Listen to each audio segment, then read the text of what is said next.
Hi. Hello. Hello. Welcome, everybody. Hi. Happy holiday. Yay. Look at that gremlin. Wow. Gotta have something moving in the background. Show us this booty. It is a Christmas movie too, darn it. I'm putting it in there. Putting it in that class. Right next to Die Hard. Yes. The ever ongoing debate is Die Hard a Christmas movie? Yep. It Yes. shouldn't be a debate. It should not be a debate. It's, it's a Christmas movie. It's allowed to be. You have to have different movies for different people. Not everybody's gonna like the same kind of Christmas movie. It can be a Christmas movie. Mm-hmm. Agreed. Well, I want to thank you all for joining us for a multi-stream here. We've got Eric, we've got Ian, we got Magdalena, we got Ash, Stephen, and Ara. So thank you for being a part of this and joining us once again. It should be a lot of fun. We're going to, as usual, we're going to go bouncing around each other's screens, looking at what you guys are doing. Obviously, the challenge this time was reimagining, in essence, the ghosts from the Christmas Carol, or even maybe coming up with one that would fit within that story. They're also going to share at least one feature that's really stood out for them in the last 12 months, one of the new features in the last 12 months that's really made a difference in your guys' workflows. So that should be a nice little extra thing for everybody to watch and see. So I'm looking forward to that as well. So I just want to thank you all for being here. You too. Thanks for having us, Paul. Thanks for having us. Happy solstice. Happy solstice. Yeah. That's true. That's true. Okay, so I'm just going to start bouncing around to the screens, and then as usual, we start our conversations, and they usually end up into different places as we go along here. So I'm looking forward to spending this stream's going to be no more than 2 hours. So spending the next at least 2 hours with you all and everybody watching out there. Should be lots of fun. Oh yeah, Okay, I'm so- excited. You're excited? I'm excited. Let's I'm do this. excited. Let's be excited. All right. Let's go. Let's get going. Let's see what everyone's got. This is the fun part, seeing where you guys are. I'm just gonna start from the bottom up this time. I'm gonna add Steven to it. It's always fun to see where you guys are starting and where you end up in like literally 2 hours. It's quite it's impressive. Start from a sphere. Yeah, just in case anybody's curious. No star? No star this time? Oh, I should have done the star. That was a pretty epic little challenge there from that last version, that last challenge we did on during the summit. Yeah. It was fun. That's always a good challenge to try something, starting from something. It's like kind of when we did the Michelangelo challenge at one of the summits. Just That was awesome. You like that? Yeah, that was definitely like trying to take it and make yourself think in a totally different way. Yeah.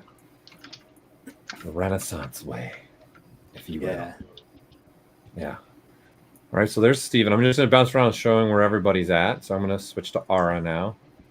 It's an ocean. Oh. Darn it. Actually, a person pointing. Oh, yes. And, I basically created a cylinder, cut out the middle part, and I'm going to have this be his cloak. So there's his neck hole, and I'm just getting ready to dynamesh this thing, and so I can start some dynamics on it. Nice. Going the dynamics route. Yeah, that'll be good for that, for sure. All right, there we go. That's good. All right, so let's see where Ashley's at. A cone. A cone. A cone. It's the cone of shame. Oh no, it's not the cone of shame. It's It's a skull. Whoa! Oh. I'm cheating. I brought something in this time. I didn't just make that. I mean, yes, I did just make that. I'm that fast. I did it that fast. Yeah. That would be impressive. Yeah. If you're that fast. She is impressive. It is impressive because I did do that, and I'm not cheating. Do you guys ever do that too? You just give yourself speed sculpts in essence, but like, I get 8 hours to finish this whole piece, or like 2 days to finish it. Do you guys do any of that with your personal work? From time to time, I try to once in a while, just to keep myself fresh from concepting, but not too much. No.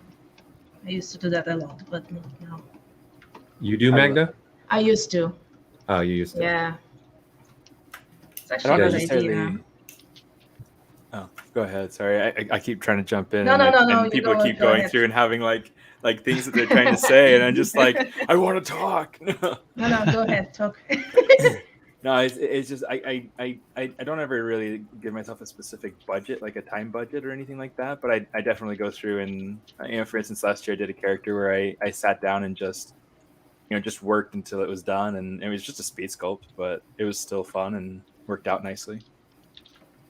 It's fun. Yeah, what I used to do is I'd take my timer on my phone and set it for like 10 minutes and see first thing if I could sculpt how far I could get in ahead in 10 minutes and do that like every day for 6 or 7 months and throw out the result because they were always crap. But it was really great practice. Was it always anatomical, or was it like stylized, or did you try to change it up, or did you just do the same thing over? Or? Basically, just trying to do like the same thing every day, like like practicing scales on an instrument. Sure. So sometimes I would just like my ears would suck, so I'd try and sculpt an ear from scratch. Every day for like maybe 5 minutes. This is a really good warm up. I haven't been in that habit for a while just because I've been busy with other stuff, but it's a nice way to kind of keep your chops up, or get the brain going first thing in the morning. Well, that's actually like really good. Like just like, figuring out something on a project that you might have done, I don't know, even a month ago or something like that, looking at it and being like, hey, you know what? I actually see that I suck at this. I'm going to try to hyper focus on it and not suck. Yeah, I did that with hands this year because I always avoid them too much. So I tried to do hands like every morning. So whatever time I had, which is not a lot, but no, it's a good thing. Actually helps very fast. You get better very fast. Yes. I realized that once when I did, I don't know if any of you have done it. Andrew Cause's like anatomy course, which is amazing for anatomy tools. He makes you write down like, hey, what do you think you're really good at the anatomy? And what do you think you need a lot of work on the anatomy? So we can make sure we work on that. And it's funny, like some of the things I wrote down, I thought, I'm not very good at this, was actually the stuff I was stronger in clay. Mm-hmm. And the stuff I thought I was going to be good at, I was just lousy. It was an interesting study. That's the only reason I was kind of asking that, because digitally, I think it's good to do that kind of stuff as well. Nice. Well, we're looking at Magdalena's screen right now. Like I said, I'm just going to be jumping around to everyone's screen. So we're looking at Magda's right now. I did a bit of blockout earlier, so I'm cheating. Hey, Paul, jump to me for a sec because I have a cool tip to share. Yeah. Where are you at? Cloth it up. There you go. Okay, so one of the things I did here, and I'll just do it over, is when I started the simulation, so I started with just like a ring like this. But as the simulation went forward and it started kind of coming to where the borders are of his, I'm gonna have a cowl for him anyway. But where it's starting to touch the character, I went in and masked those areas. So they just stay there, right? And then when I continued the simulation, these don't move down because sometimes they tend to. So it's kind of a good way to just kind of freeze the area where I don't want it to pull down anymore. So now I'm just basically letting this go down. And also I've got expand on, so it creates these interesting folds. And it's a good way to kind of create a cloak. So anyway, that's all I had. That's it. You're done for the night? Yes. Thank you very much. And good night. Thanks for stopping by, guys. Bye-bye. It's good knowing you all. Bye-bye. Oh, that was funny. All right, let's jump to Ian's. I'm trying to get to everyone's screen in the beginning so everyone can see where people started at, and that way you can see where everyone ends at, too. Started with a little bit of a red wax ball. Wait, are you just doing this for the community? Are you doing this for the community? You don't use red wax still, do you? Please no. Okay. Everybody keeps asking for it, so I was like, I'll be that guy this time. There are people like red wax still. There's still a lot of I would say I use red wax for the first 6 months I was learning ZBrush because nobody said anything. And they were just like, they're just like, oh yeah, that's always funky. But then, eventually somebody was like, you should probably change that material. Why? I love it. Huh? So wonderful. I don't know why it gets so much hate, but every once in a while, why not? Why not? Well, I'm going to pull up Eric Keller's now. So that way we've All right, got. I have to explain what I'm doing because it looks like I'm making a really crappy head, which I am. Go. So here's my concept. The ghost of Christmas past. So the ghost of my past, being a Gen Xer, I grew up in the late 70s. So every Christmas we would get Micronauts. That was our main toy. So I'm doing the time traveler as because he's like the Micronauts everyman soldier, but he's also a time traveler, so it makes sense because he's a ghost of Christmas past. So I'm going to I started with the good old super average man, and I'm just cutting him up into pieces. I just started this a couple minutes ago, so it looks really terrible, but that's the point. So I'm just sculpting up and dynameshing the parts and getting that kind of weird sort of 70s intergalactic weird That's toy. Awesome. That's a great idea. That's a great idea. I mean, this is what I associate Christmas with. This is basically, and I grew up actually, believe it or not, in Montreal. So I remember very vividly going to the department stores and pressing my face against the window and seeing the Micronauts display in the I think it was either Eaton's or the Bay, that big department store. Yeah. And just staring at that for hours. That was my Christmas. And then they'd appear under the Christmas tree and la la la la la. And of course, this is great because I could use the chrome material later. Yeah. Render it transparent. Someone in chat just said the Micronauts wins. Roll credits. That's a wrap. That's a great idea, Ari. I love that. That's a fantastic idea. I love that. It's almost like a mash of the Christmas Carol and then that toy. It's an awesome idea. He could be the past. He could be the future. He's a time traveler. I like it. All right. So we'll just keep bouncing around. Give them some time to, of course, get going on what they'll be making. And like I said, for those that are just joining us, they're also going to be sharing a feature for them that's really changed their workflow in the last 12 months. So something that's been released in ZBrush, which theoretically the last 12 months has been 4 versions in the last 12 months of ZBrush. Theoretically. There's been so many changes, like happy changes, that it was hard to pick one. Yeah. Because we released 2021.5 in December of last year, like the beginning of December. And then 0.6 was like only in like February, and then 0.7, and then 2020. It's been a busy year. Busy. In the spirit of holiday movie. I know. We keep seeing emails for like, hey, there's a new release video coming out. We're like, what? Again?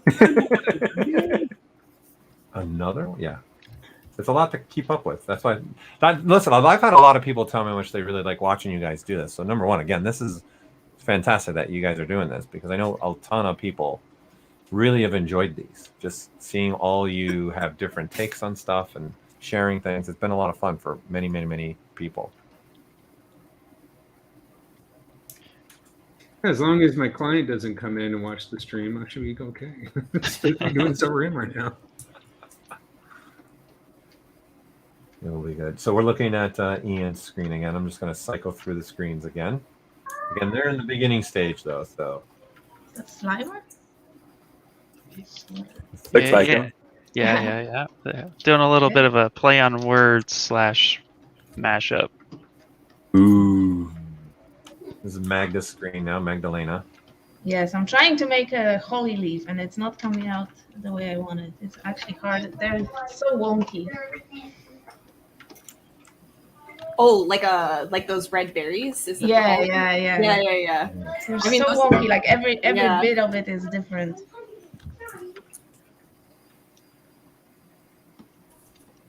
All right, I'm just reading through. Okay. All right, let's see. Let's see where Ashley is. See how much faster she's gotten. No, I'm chilling, man. I'm in like slow mode today. Sorry. You me Is both, it- sister. What's the weather like in Montreal? Is it crazy cold for you and Magdalena right now? It's all right. It's just it's like the fluctuations have been like so insane. Going like almost 20 degree weather changes. Like it's ridiculous.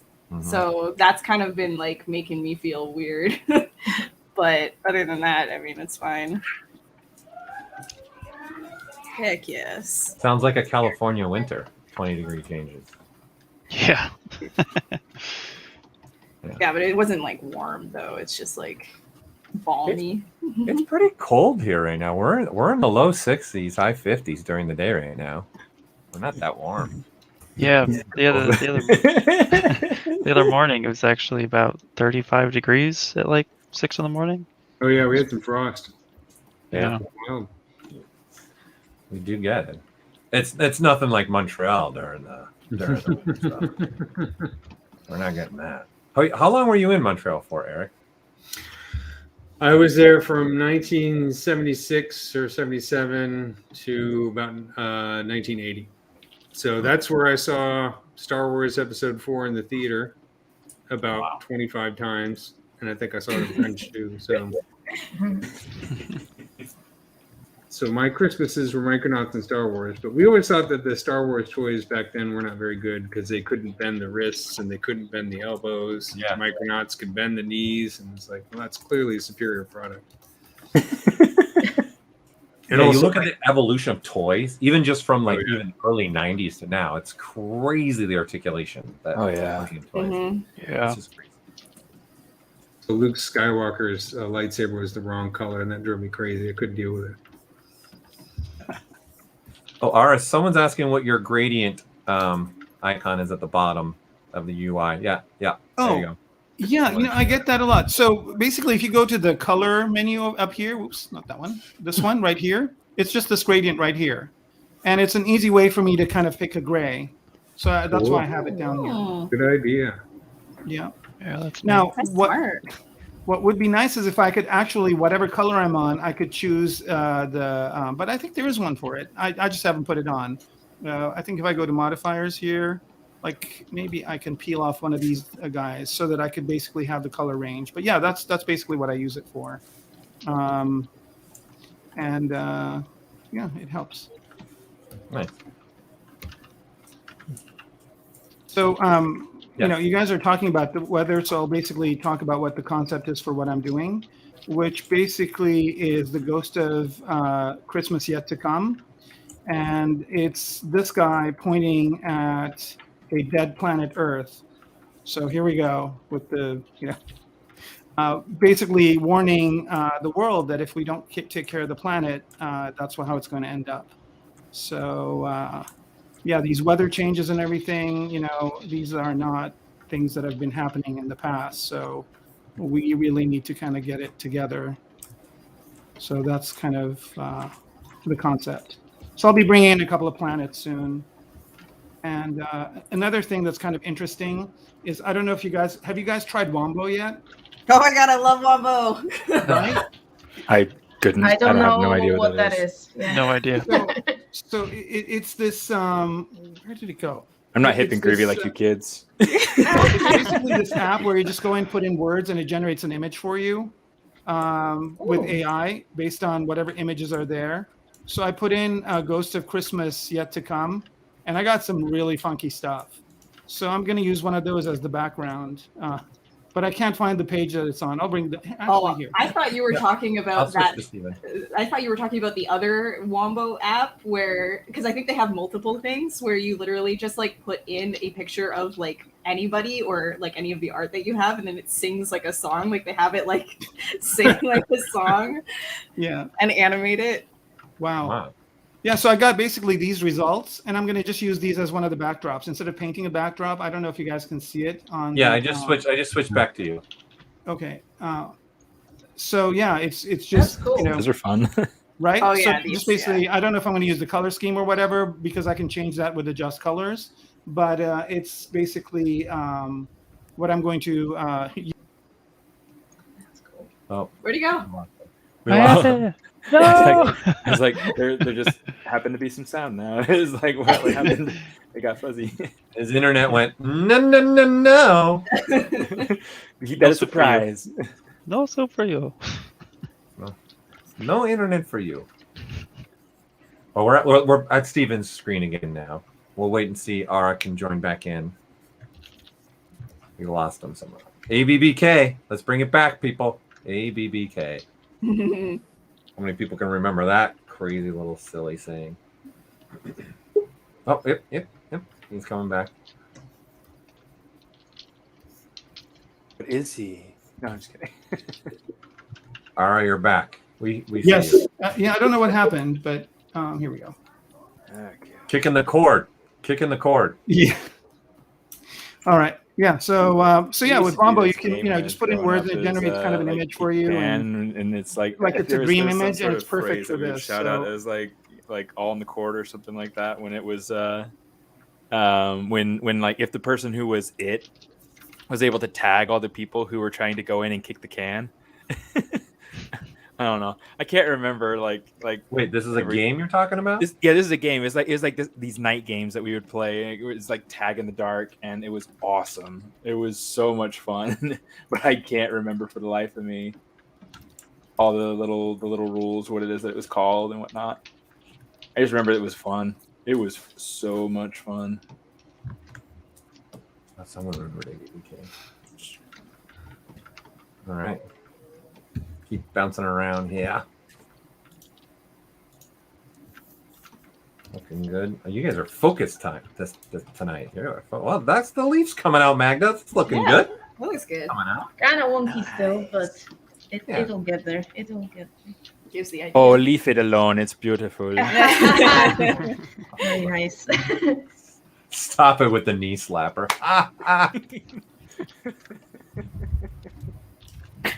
Gotta love it. Yeah, I think I'm the only one who's doing Ghost of Christmas Present.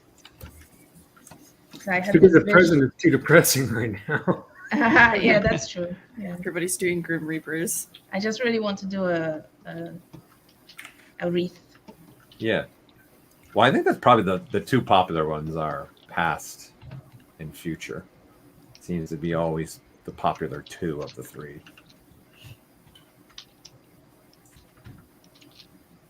Love it. That's gonna look good. I like it. I just had an idea of a mouse with a wreath on top of its head. So let's see how I thought, when I first saw it, I was thinking of it's probably because I just saw another the Nutcracker. Oh, yeah. Yeah. Little Stuart Little like too. Every time my wife sees something about the Nutcracker, she's like, "Oh, we got to go and see the Nutcracker sometime." Yeah. That's a fun play. I tried to take her one time for our anniversary, and I got tickets, and I was so excited, and I surprised her and everything, and she was so excited, and it ended up being like instead of being the Ballet West up in Salt Lake, it was some other small ballet group, and I had no idea that's like I swear I bought them from the right place. It ended up being this other ballet, and I was just like, no. It wasn't even like traditional Nutcracker. It was like some mesh up. Modern. Oh. It was Like What interpretive could really go dance. wrong with that one, Steven? A remix version. Yeah, a remix version. yeah, it's disappointing, but whatever. So Ian, you're making a hand with that's a flat plane? Oh no, it's not. I thought you had a flat plane. So you're just making yourself a quick hand. Yeah, I used the knife brush. So I just took a basic spear, used the knife brush, and just quickly cut out my basic shapes, kind of tapered just to kind of give me the resemblance of the palm. And then I like to use primitive brushes, shapes to just get some sort of quick block out going, so that way I just know where everything's at, and that way I can just kind of I brute force everything. That's my sculpting style, so it's just a quick way to just get shapes out there fast and dirty, so then I can refine it once I have the main visualization of the project. So I got my little hand butt right here. Yeah. And but Do it in pieces. Yep. Let's bounce to Eric now. Chrome it. It's weird sculpting with the chrome material. I don't know if it's a good thing or a bad thing, but I think you should try it more often because you're really got to pay attention to your planes. You know, it's like. Oh yeah, it helps you see that shift really good. Yeah.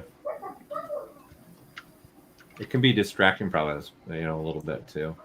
I'm looking forward to making his little chest plate. I think I'm going to give him a little Christmas tree here. It'll work perfectly. Oh man, I went into a nostalgia hole today looking up reference for this. I started seeing all the toys that I forgot I had. I was like, all of them lost to a garage sale years ago that my mom was telling us, and my god, they'd be worse. We had every one of them, man. Battle cruiser. We had the tube where the guy would go around in the tube, little vacuum thing, shooting around and glow in the dark. Cool stuff, man. You got to think about all the toys we had as kids. Now, what a lot of them are worth that we just sold. But you took them out of the box, though. That's true.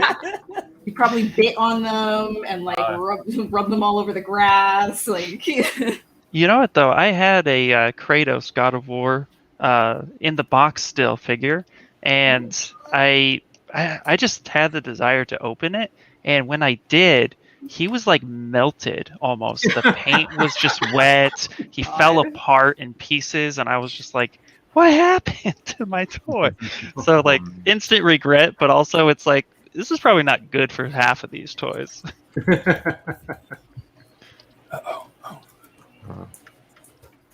Cool. Dave, make sure you're safe.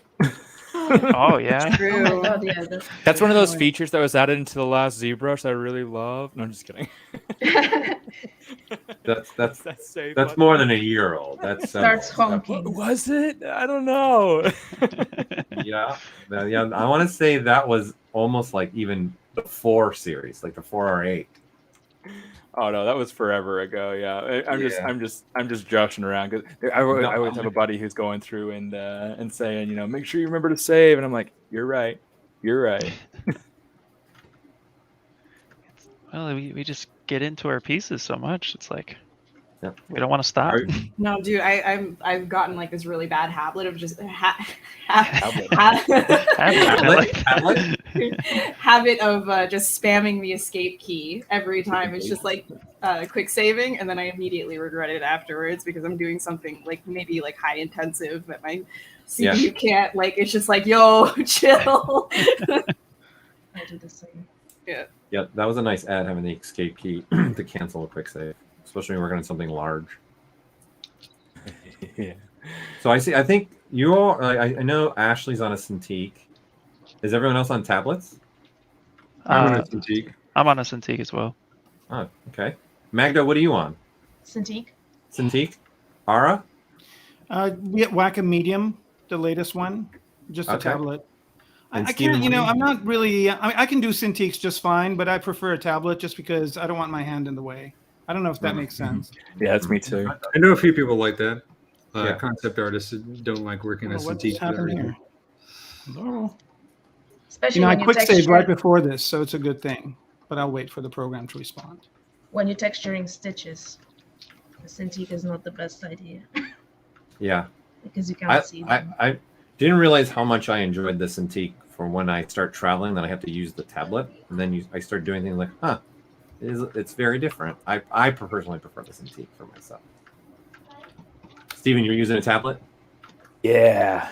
Right. Yeah, I love tablets. Yeah. It was a question that came through, so I figured I would ask. Get everyone. Do you guys do anything about the glare though? Because I find it's glary. Like it does make your eyes. Yes, that's why I have a lamp behind me that lights up my room when I'm working instead of the overhead light. So I just like position the lights differently just to make sure nothing gets it. That's usually how I solve that issue because it's like really intense. If you even have your monitor on the side, it'll even kind of shine. I do blackout curtains and then turn my light to the side. Yeah. I have my lights purposely set the same way, and my monitor is actually above my Cintiq, so I just look up to see my second monitor. My Cintiq is cracked.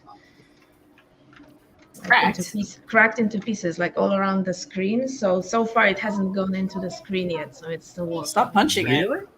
Stop punching it. So aggressive. Yeah, it's because of the keyboard thing that you can get like a keyboard for the top. Yeah. Don't do this because you start leaning against the screen when you're typing. Yep. It's not the best of ideas. That's what it's from. Yeah, I know the thing you're talking about, the device that clips the top.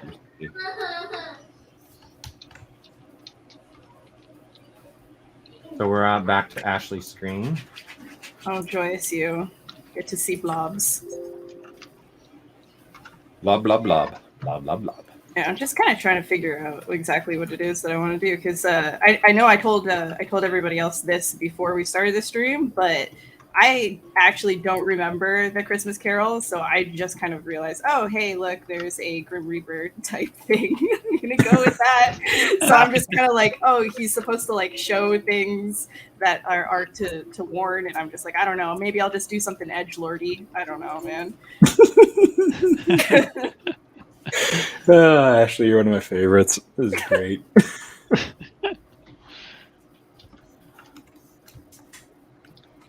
But yeah, like this is the path, the future guy. Yeah, there we go. Yes. Yeah. Future dude. The ghosts for things to come. Yes. With multiple, he's got multiple names. I mean, saying that death is yet to come is fair. Mm-hmm. But I that wonder if goth it's Christmas. the most reimagined film as well, because there's been so many renditions of it. Yeah, weren't people saying there was like 6 or something like that? Oh, way more than I'm that. pretty There's sure way there's more than more. that. More? There's way more than There's that. one with Captain Picard in it. Yep. Oh my god. Let's not forget about the comedy Scrooged with Bill Murray. Yeah. Okay. Yeah. Let's not forget about the classics. One of my personal favorites. What, Scrooged? Scrooge, yeah. Love that one. That's a good one. We're back on Magdalena's screen. I'm just cycling through everyone's again. Yeah, I'm trying to. Knock, knock, knock, knock. Somebody wants in. The Ghost of Christmas. The monkey's hands.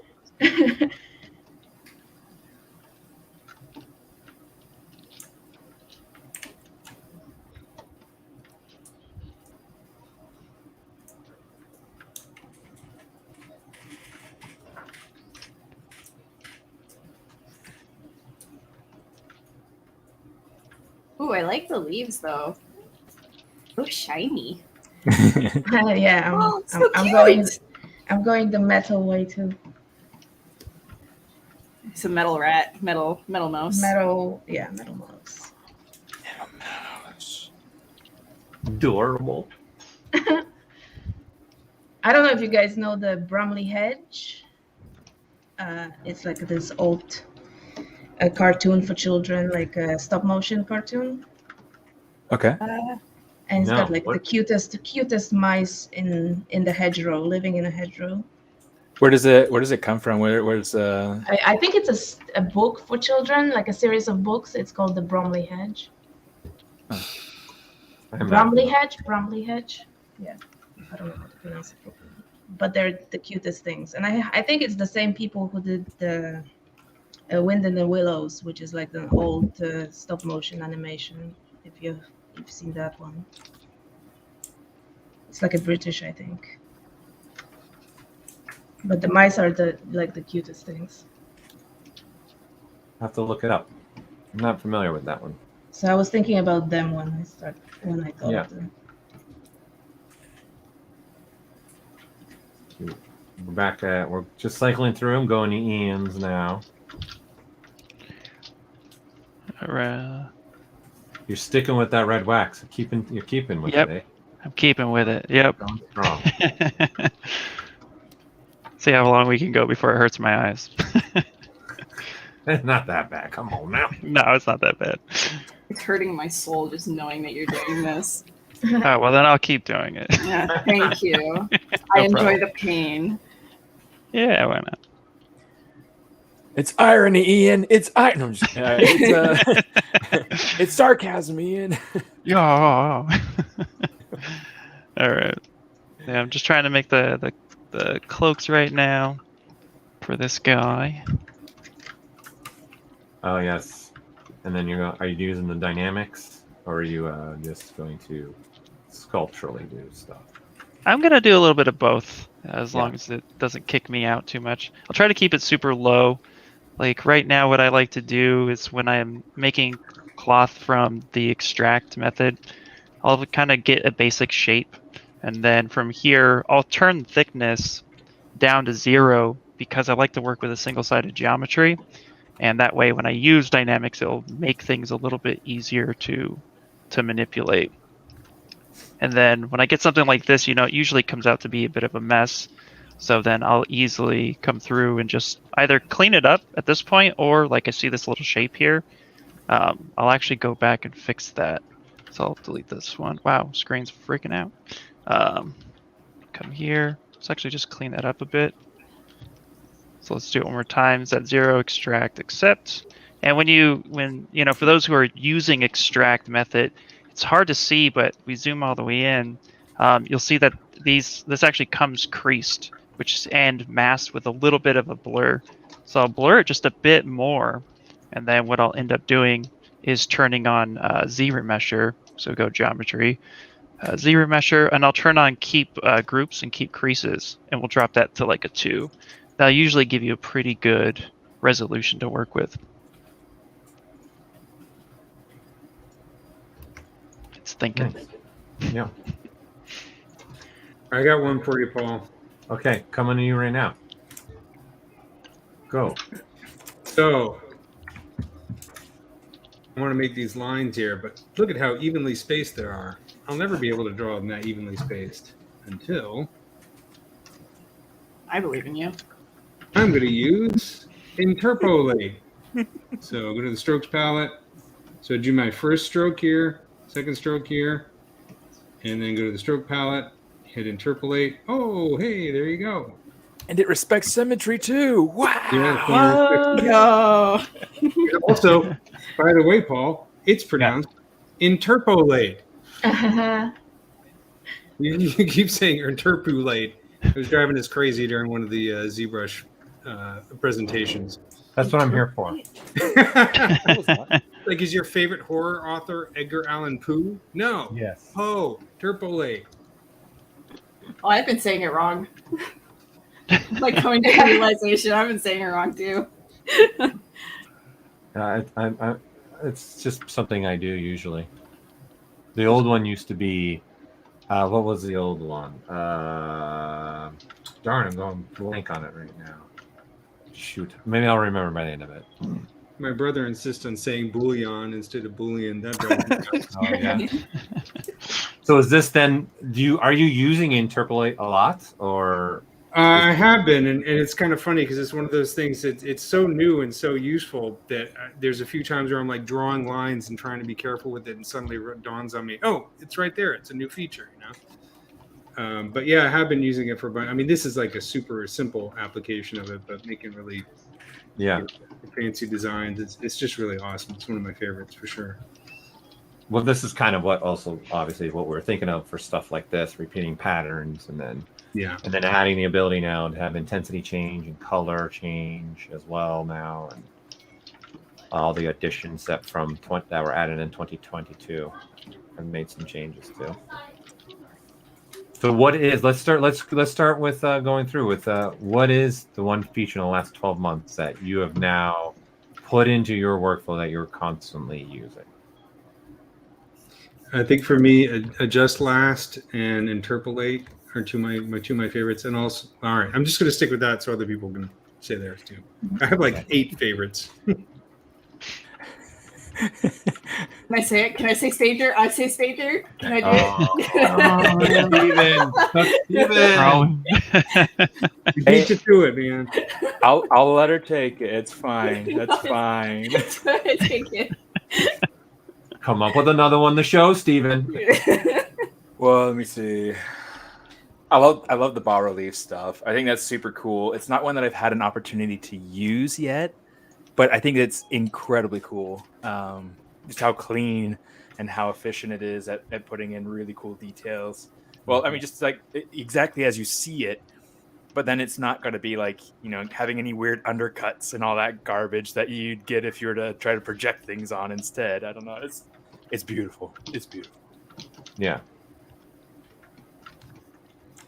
Yeah, I used it for some armor recently. I have. So we're looking at Ara's screen. Ara, you're back, so we got to your screen again. Yeah. So I was going to do Stager as well, but I'll come up with something different. So here I'm just basically sculpting. No. Show it up. Show it. Go. Show it. Show it. So I basically, I have the guy's face that I'm sculpting here. I've got symmetry on, and this is really good for faces. And before, what I used to do is I used to have my character be kind of in the middle and then pose the entire body around him. But now I don't have to do that anymore because I could just set this as the home stage. And so I use this thing so much, I've got the buttons on my UI already. And then I'll move it over to where it's going to go, right? In here, so just kind of pose it and put it inside of where he is pointing, like so. And I have symmetry on this. What's going on? Turn that off. So bring it in, bring it over. Probably should get rid of the head that's in there. I'll do that in a minute. But so there is maybe the target stage, right? Mm-hmm. And set that. And then I can just switch the stages back and forth. I should just have that. I probably should put that button up here too. But it's so new that I've just kind of done the beginning part of it. So that's one. And the other thing I use all the time also is the focal shift with the gizmo. That thing is just gold. Mm-hmm. It really is. It's so cool. Yep. Just to be able to manipulate. And I might do that with this cloak. So actually, why don't I do it as well? There it is. So let's say I want this cloak to have a little bit of rotation. I'll just go ahead and adjust the focal shift and start doing that. I should actually use the other cloth brush. And I should also... I'm just zooming in your screen. Recalc the thing here. Yeah. So I'm on the cloak, collision volume. And let's add an inflate at 0.25 here. Recalc. And so now if I use it, set the focal shift to, like, say, about 34 here. As I move this around, the top stays put, but the bottom starts to rotate. Then I can move the gizmo down and just continue to kind of create some sort of a movement of the cloth around the character.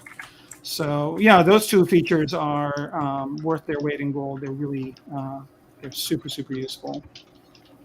Yeah, you're combining. That's a nice combination of some dynamics with the cloth gizmo. And yeah, the gizmo seemed to be very. I know in the last stream that was pretty much everyone's favorite. Yeah, it's awesome. Gizmo edition.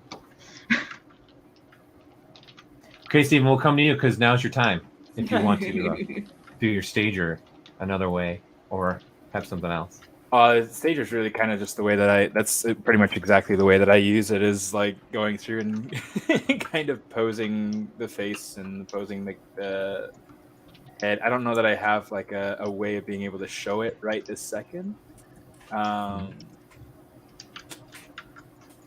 don't know. I'll have to think of something and then I'll put you. I got some things I want to be able to build for her hair. Yeah. I'll chat back at you. Sure. All right. Did you? Is that the image of her? Is that in? That's not in your thumbnail. So that's you did a. Talking about this right here. Yeah. Yeah, it's just a screenshot. Yeah. What's your concept? It's I'm still working it out. I'm trying to figure out something for like Christmas present. Because like one of the big things that Scrooge is taught through the ghosts is kindness and love and Yeah, so I don't know. I just want to get kind of like this like older, kind, gentle woman, you know, just like I don't know. And I was playing with the shapes, and that's just kind of what started coming out. So I was like, you know, I'll keep pushing it and see if I can make something up and kind of BS my way through it, you know. That is the way. I like the idea of BSing kindness, you know. A T-shirt in there somewhere. It is the way. Yeah, trying to figure out some sort of like regal look for her with some sort of like collar and things like that. But I gotta play around with it quite a bit. Cool, I like it. Hey, Paul. Yes. One more is replay last. You're a fan of that. You're using that one. Oh my gosh, it's so good. Using it with undo history or not, or mostly just the last Both. With undo history, it's really great. And also, just like if you do a stroke and you're like, oh, I wish that was stronger. Yeah. I mean, there used to be a way to do that, but being able to go back in time with the undo stack and doing it, man, that is it's like a time machine. It's like the ghost of Christmas past. Well, we're really doing a good job bringing this theme in. Yes. We're really narrowing it. You said the thing. Yeah. This is not even planned, people. This is all just on the whim. It really is. That's how we do. That's how we do. How we roll. There, Paul. Paul, I got one for you. Okay, hold on. Let me come to you. Let's see where you are. There you are. So, Okay, I kept a spare hand here. So one of my new favorite features is actually the Dynamesh picker. So a lot of times when I'm blocking out something like this hand, you'll have multiple resolutions within your viewport. And when you try to combine things together, a lot of times in the past, I would just kind of guess by saying like, oh, I guess I want to Dynamesh it somewhere around, 248 or something. And then I'll try to Dynamesh it. And, it's kind of hit or miss on getting a decent resolution. Where here now I can see that I like this denser resolution that I have for the palm, even though the rest of this is kind of very low poly. So I just get to quickly grab the picker and grab something. And then that tells me that the densest part is 120. So when I hit Dynamesh, now I know that everything is going to be equivalent to what that palm was. So it just helps me not have to guess the density and just get something quickly so then I can merge it faster than before. Oh my God, I didn't know about that. That's cool. So that's one of my favorite ones. Yeah, you can use the slider as well, people. The resolution slider can do the same thing. Neat. That's a good one. It's a handy one for sure. Firstly, all the Dynameshing that's going on. Yeah. Oh, Dyna. Oh. All right, Ashley, let's go. You got anyone besides the stager that you want to say that you're using more than? So I have been incredibly busy, so I haven't dove into everything. I'm being really honest about this, but one thing that I have started playing around with was that new brush feature that you guys have implemented. Double alpha. Yeah, the double alpha stuff. Yeah. Oh. Yeah. So here, you know what? Maybe I can just kind of do a thing. Do some kind of thing. All right. So you've been trying to make some brushes from this for yourself. Yeah, just a little. And I think it's going to be really cool just to even do stuff like this where it's just building something up really, really relaxed, and then all of a sudden you want to get a little bit more bumpy. And then also kind of combining that as well. If you were to kind of go in a little bit more like this, and you have these kind of patterns with the double alpha going through. If you combine it with that, where is it? Where it amplifies the, I can't speak, the details. What's it called again? Delta. Oh, you're talking about contrast? Yeah, contrast. Where is that? Where is that again? Contrast delta. There it is. Yeah. So, and then just going over top of that as well, and just bringing things out where you want it, and then just kind of softening it in other areas. I love that as well, because I do things so quickly for concept that I just shove it over to Keyshot or whatever with not a whole lot of thought, and so I can just literally be a messy painter on my sculpts essentially, and I like that. So I'm gonna probably play around with that a lot more. But I haven't gotten too far into it. That's the honest thing. Okay. Yeah, it's one of those ones you experiment, you'll find some fun. Yeah, Like the happy, Bob Ross style. Happy exactly. little mistakes happening. I love that stuff. Yeah. Yes. Together. Did you guys watch the documentary, the Bob Ross documentary? Yes. Not yes. yet. Changed me. I don't know how to go about this because I love me some Bob Ross, but now watching that documentary, I don't know how. Buying something, I don't know now.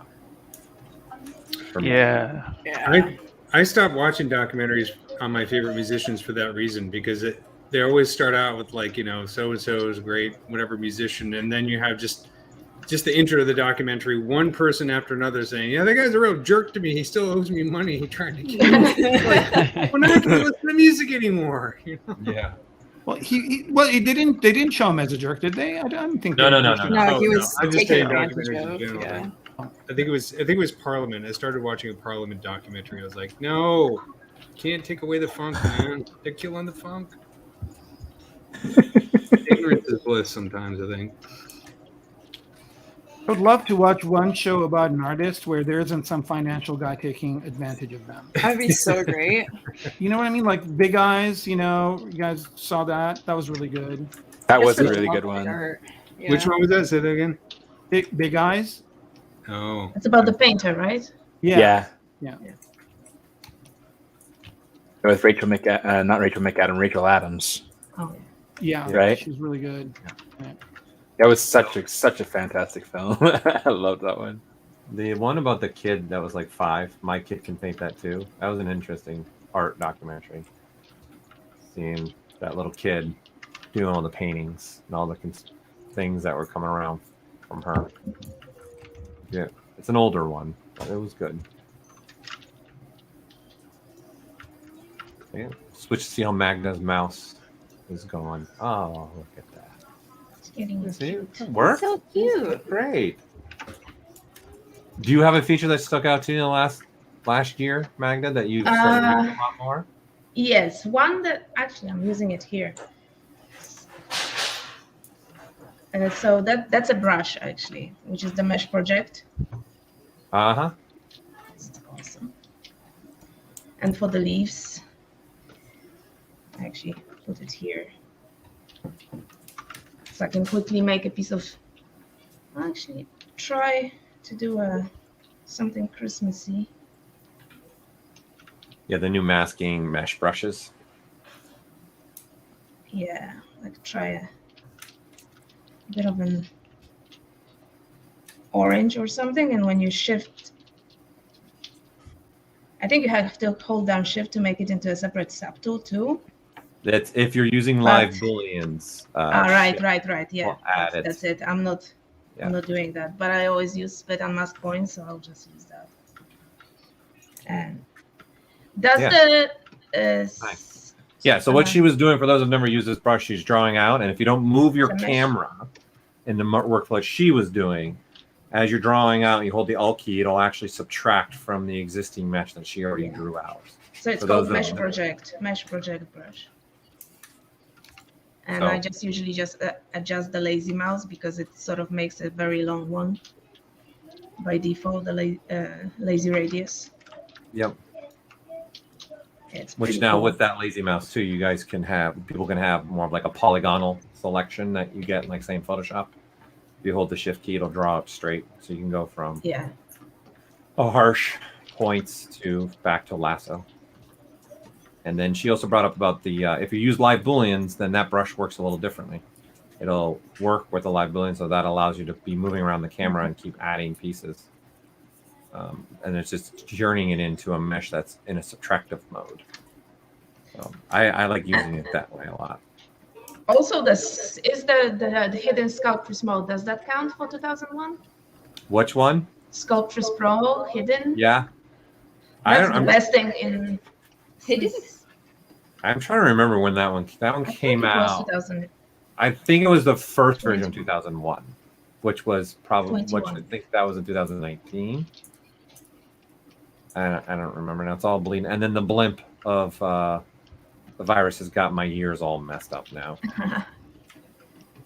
It wasn't that long ago, but I recently we added the ability that you can hide a mesh. Yeah, that's what I mean. That's what I mean. Yeah. Yeah, no, that one was recent. Yeah, that one was recent. Yeah, that was the best thing of all because I use Sculptors Pro a lot. So to me, that's like the biggest. Yeah, that's a huge, especially like I use it a lot for 3D printing, hiding a piece and then adding some detail or changing something up now. You know what I've looked for and I haven't found, which it would be really useful, is like a Wikipedia. Is what? A Wikipedia entry that shows like every single addition to ZBrush over the years. Someone's been keeping that up and rocking and rolling. Yeah, that'd be totally cool. Yeah. I think it's available for some software packages out there, and it'd be nice to just have a ZBrush one. Just kind of this was added at this point. This version came out at this point. Just like a kind of a timeline history document would be awesome. I used to be pretty good at knowing, but the last couple of years I've been developing a lot. Yeah, you have. Yeah. You guys are awesome like that. And then there's Core and Core Mini too. That's gotten updates, so it's all now a big blur for me the last 2 or 3 years. But we're looking at Eric Keller's screen again for those that are. Thank you. I'm glad you switched now that I'm working on his butt. You gotta get that money butt shot. Nice. Yeah, just throw away the super average man legs because I'm like, this has nothing to do with anatomy at this point. look at it as weird little fucking crotch or whatever, you know. But that's the way things are in the future, you know. Fucking crotches, yeah. Oh yeah, so other new features. So for his I made a little goofy Christmas tree chest plate here, and so I used the bas relief with our famous ZBrush star there. But I also thick skin came out within the past year, right? Or is that 2 years ago? It was 2 years ago. It's all part of it. That's a newer feature. Yeah, I want to say 1.5 years ago. Clearly, we need a Wikipedia of some sort. Yeah. I want to say it might have been a year. I want to say maybe that might be 21.5. Yeah, just to make these goofy details, I turned on thick skin real quick and just did some nice brush strokes. I mean, it's a little goofy, but combining thick skin with the interpolate to make this little design, it's kind of fun. Nice. So in the chat, Chris, unfortunately, due to regulations, this is why we can't say much right now about Maxon. There are regulations being involved right now that we're limited on what we actually can say right now and share. It's not that we don't want to share stuff. We absolutely do.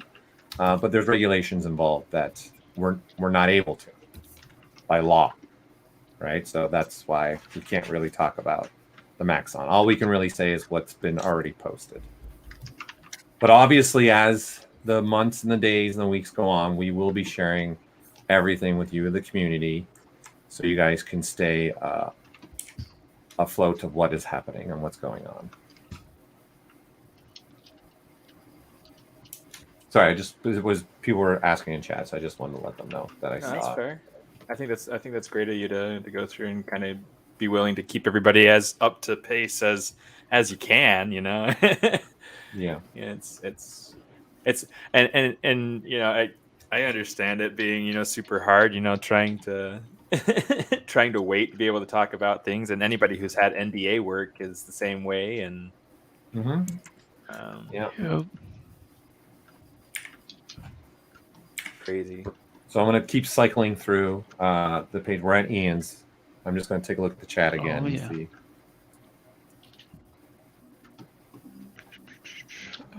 The question about the making a joint for 3D print part, how much should you inflate Boolean part to make a hole for that joint? That's a good question. It also comes down to what the physical size of the object's going to end up being. So you might need more inflation or gap if the object is physically larger, because a little inflate won't be enough. So there's stuff like that. But I know for most of my stuff, I usually inflate at most an inflation of 5 in deformation. I usually don't go higher than that. I'm usually around 4. but I'm not doing anything life size for myself. I don't know about the rest of you.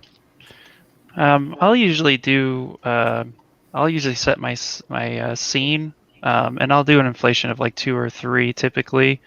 But yeah, I mean, in my experience, it depends greatly on, the size of your scene, what you already have prepped, and then also too knowing the machine that you're working on.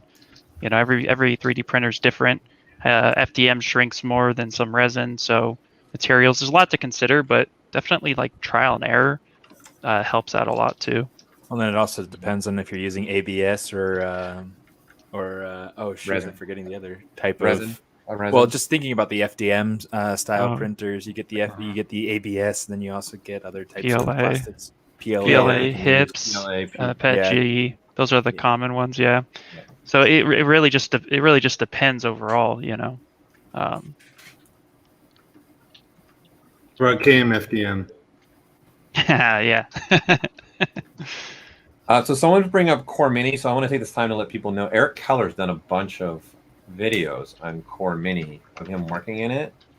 Those are available where again, Eric, on the YouTube for ZBrush Jewelry Workshop? ZBrush Jewelry Workshop. So I've done one on Core Mini and then a few on Core actually, and I believe if you go to ZBrush Jewelry Workshop YouTube channel, I'll pull it up and then you can show my screen. You want to pull it up? Okay, I was about to pull it up. If you get it and put it in the, I'll share it in the chat. If you have it open, you can share it too. One second. I'll get the exact URL so you don't have to hunt around for it. Yeah. I'll keep jumping around. Come back now. Magdalena's orange. All right, I put it in the chat. Okay, let me share that with you all. Thank you. There you go. So I've put it in the chat for all you that are. Eric would be a great resource for those that are watching this that are using ZBrush Core Mini and ZBrush Core. Also, with that said, there is a 10% off right now for those that want to upgrade from ZBrush Core to ZBrush. You already get a discount, but we're giving you another 10% off that sale price. So, and that's, going to end the 28th, which is midnight LA time, 11:59 p.m. LA time on the 28th.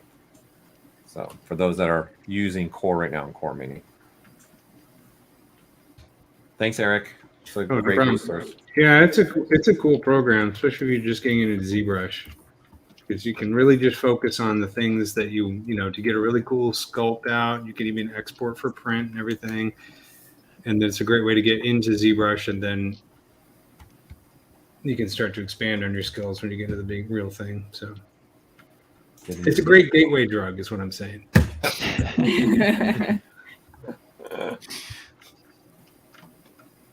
It reminds me of Rick Baker's acceptance speech for his ZBrush work. I'm a ZBrushaholic. Addicted to ZBrush. Good man. Yeah. I can't believe I just spent all this time taking the super average man legs and turning them into sausages. Sausages. Let's see. Oh, yeah.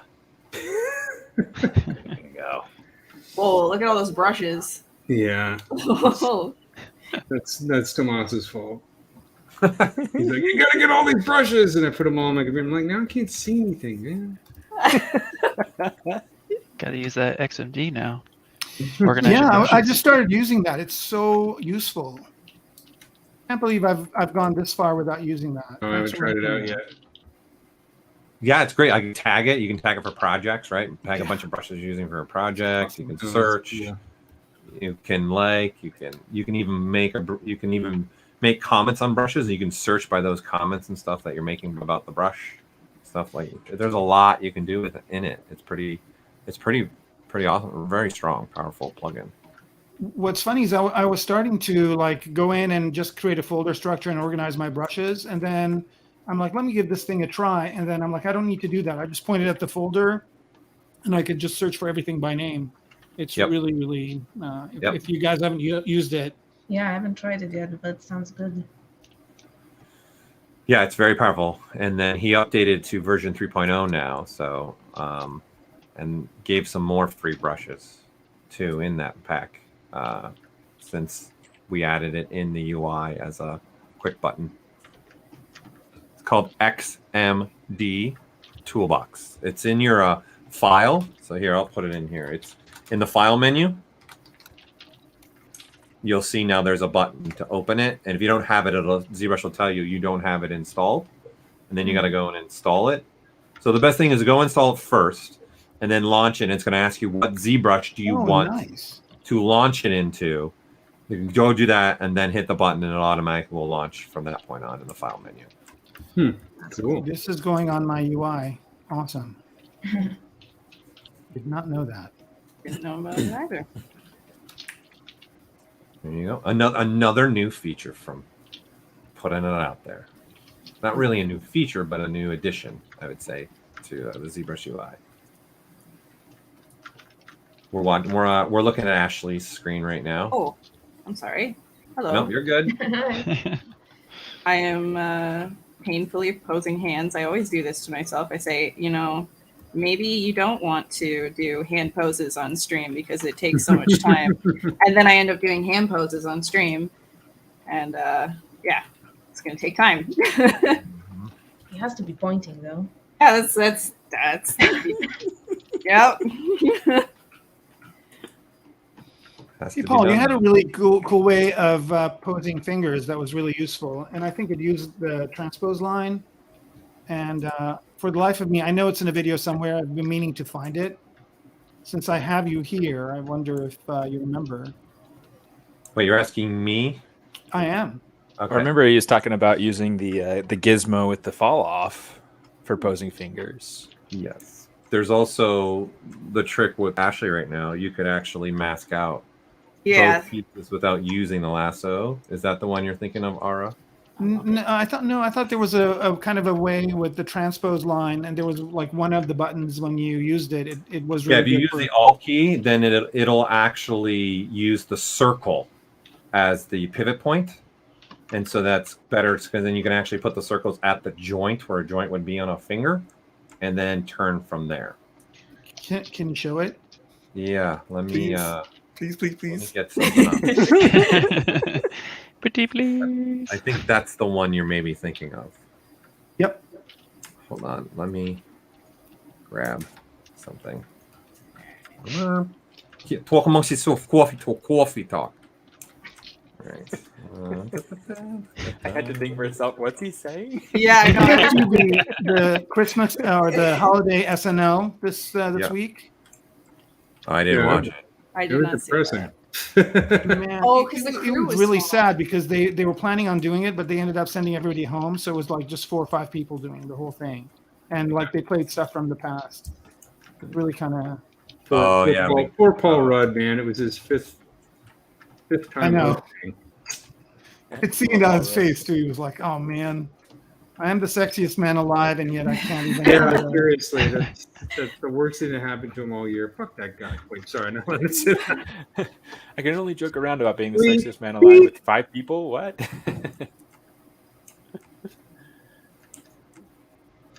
Well, one of them was Tom Hanks, so it can't be that bad, right?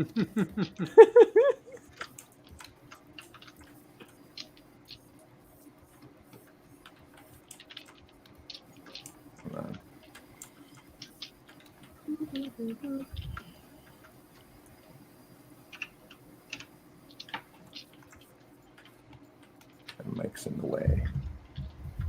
Hand posing, fun time. I know, isn't it just like so much fun watching this? It's like the most enthralling part. Oh, we can switch to here, we'll go to Stevens now. We'll switch it up. Cool. I was about to jump in and start doing the my using stager for posing the head. So this is pretty decent timing. We'll do that. All right. So what I'm going to do. So this is. I have the head kind of split out into different pieces, right? So different subtools. And some of these pieces, like these feathers that I've been kind of playing around with for the headdress, I'm still not sure exactly what I want to do with that. So I may or may not actually even use that. But what I want to do is for each of these pieces that I want to be able to move, I'll come in down to my stager. Uh-oh. Hold on, did it move? It moved. Geometry. Yeah, it used to be in Subtool, and that's where I remembered it being. So I got my home stage, and I'll just go through and select all my different little pieces that I want to be able to move for this home stage, and then go ahead and kind of turn on our multi-select. Ah, shoot. Get the right selection tools selected. Bring it down. Turn off symmetry. I like her wings, her hair wings. Yeah, I'm hoping it'll turn out kind of to feel majestic and whatnot, because like birds for me have like this symbolism of freedom and power, but it's one of those things that, like, kindness and treating other people well, it really kind of enables you to feel more free, because you don't have to worry about going around and feeling like you're trampling on somebody else's happiness and somebody else's somebody else's freedom to feel at ease wherever they are. I don't know. It's. I wish I was a bird. That would be cool. Okay. It's pretty cool. I like being duck season or hunting season. That's true, or pheasant or any other kind of quail. Go through here, hit my target. Now the only thing is that if you wanted to go back to your home stage, you have to go back to home stage for each of your objects, but you still have that option to be able to do that. Oh, come on, you gotta hit that eye. So yeah, it's neat. I really enjoyed the stager. It's a really neat, really neat tool. Yeah, stager's fun. I like it. Yeah, there's a lot of ways to use it. It's multiple different ways to use it for sure. I've seen a lot of people doing some experimenting with it. That's worked out well for them. Yeah, my favorite has been kind of like the video that I made for the summit this year. Being able to switch out different assets, like hats and things like that. If you have if you have your hats placed in the right place, with each of your different pieces, then they come in no problem. I didn't have my hats placed in the exact same place in each of the pieces that I brought in. That was my mistake, but still super cool.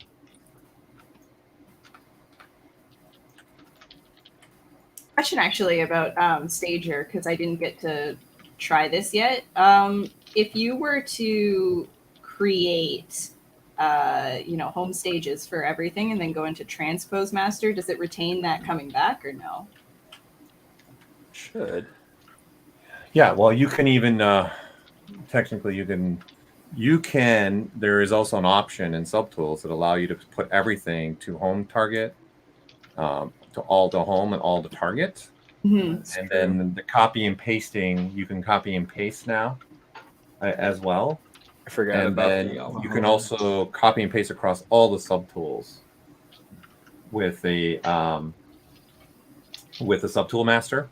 So if you're going to use Transpose Master with it, you could. So you would make what I would probably do is do all your home states first. So you're in your T pose, A pose, whatever you want. Mm-hmm. Then go and do your transpose, and then come back and assign all those as a target. And then you'll be able to go back and forth between the two.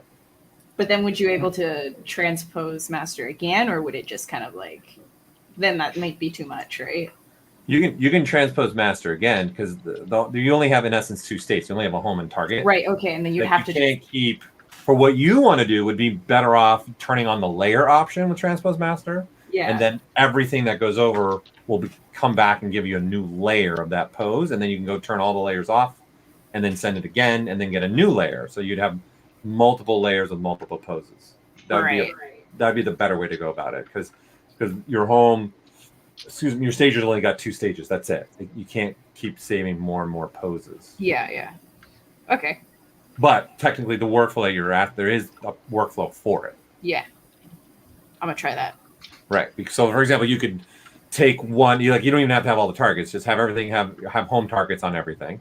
Mm-hmm. Go to Transpose Master, make your pose, come back, save one of the targets, and now copy that, and then use Subtool Master to paste it across all the subtools. And then that way you would have home and target, and then in the subtool there's all the home and all the target, so you can go back and forth really fast between unposed and posed character really fast.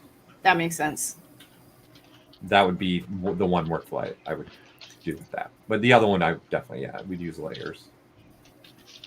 I'm gonna have to try that. Oh yeah. Yeah. Hey Paul, I have one that we haven't mentioned yet. That actually, I do a lot of Z modeler work, and a lot of times I'll come up to a spot like this where I actually want to bevel this, and because I think more sculptural than I'll say logical, that bevel arc brush. So I'll have something like this that I just want to bevel real quick, and just to be able to quickly come in and just round off a section, and then just get that going, because a lot of times I'll just quickly try to get something, in there real quick. So being able to kind of see what that bevel will look like, and then just be like, oh, that's not quite what I want. Just readjust real fast and just sculpt that little bit. So even though it's low poly, it's only 500 polys right now, I'm able to get a pretty decent bevel quickly instead of having to use Z Modeler's bevel. That's just something to quickly throw out there. That's one of my favorites as well. Yep, that's a nice one. And then more information for everybody. You can actually change in essence, let's see, I want to say silhouette, but not so much the silhouette, the fall off of your chamfer as well. There is a way to control that in the brush modifiers. Oh, right. Yeah, I gotta play with that more. Yeah. So in the brush modifier, the modifier slider, by default, the one that shipped with ZBrush is set to 50. So if you guys put that higher, you're gonna have a bigger profile actually of your chamfer. And okay. And you put it lower, you'll have a tighter profile. All right. So in essence, you can make multiple different ones of that one brush. I like that. That's cool. Yeah.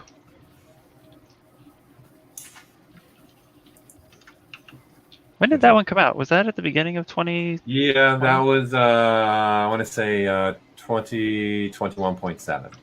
No. Okay. Yeah. No, 0.6. 0.6. I want to. This year.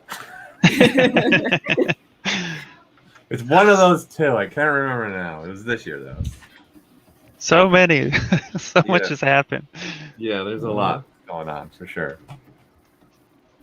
Oh. All right, let's continue bouncing around. Let's see how Magdalena's doing. Giving him some fur, starting at least, because he's described as wearing fur. It makes sense with what he is, So adorable. Nice. He's kind of described in the book as a guy who's wearing a big, loose, droopy cloak upon like nothing underneath. Yeah. It's not very attractive. So you're using some Sculptors Pro, I see. So nice. Yes, always. That's like my favorite thing in ZBrush. Yeah, that's how she deleted that middle part so she used Sculpt because she's in Sculptors Pro. You can actually delete away surfaces.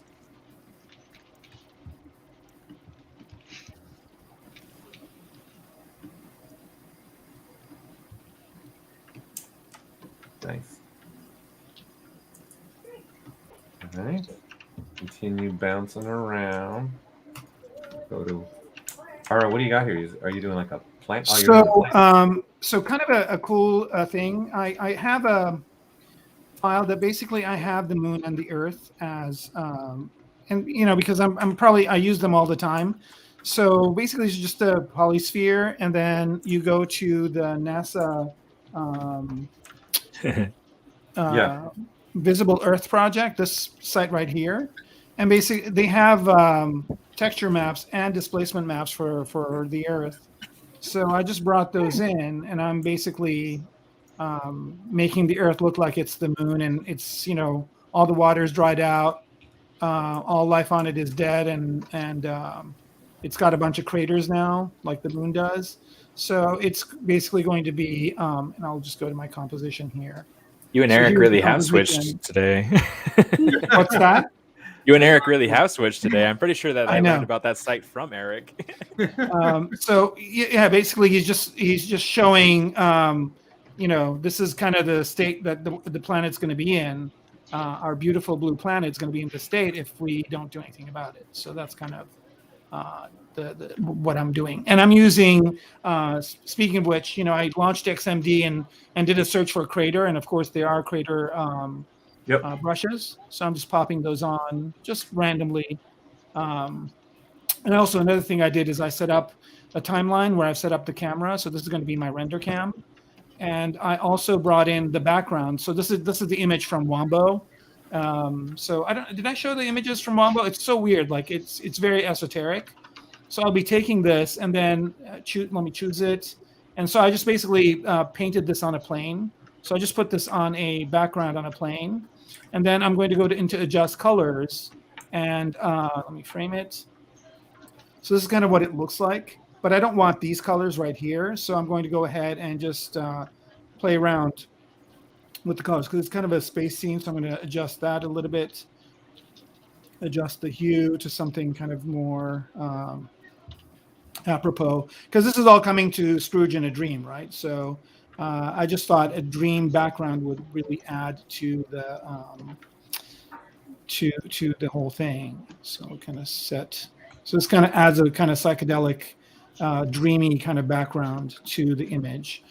And then I'm just going to render it in ZBrush and use some of the filters to make things stand out. A good thing to do is maybe not have this big shadow over here, so I have to move my light. But yeah, that's kind of where I'm at. Cool. I got to use a new feature today. I'm not using it now, but I was using it for a job I'm working on. The FBX import when it brings in the background image and the camera. Mm-hmm. Oh yeah. Working on an effect shot where I have to match, a model that's going to be composited into an actual live footage is really helpful for that because I set up everything in Maya with the camera, backup plate, and the block out of the model. Exported as FBX, included the camera, brought it in as ZBrush. Super easy. Really, really helpful. That's not one that I've gotten to use yet. Hey Paul. Yeah. Let me kind of show this thing real quick on how to do this because I think it's kind of useful and people will use planets a lot. Sure. So basically, you just go in and bring in a sphere 3D like this, right? And it's got UVs already on it. And then you just load in the texture for the planet. I guess I just need to import it real quick. So I'll just do the moon because it'll be faster. Right, so you just bring in the moon texture that you get from that NASA site right here, and you do two things with it. So first, let me divide this one more time here too.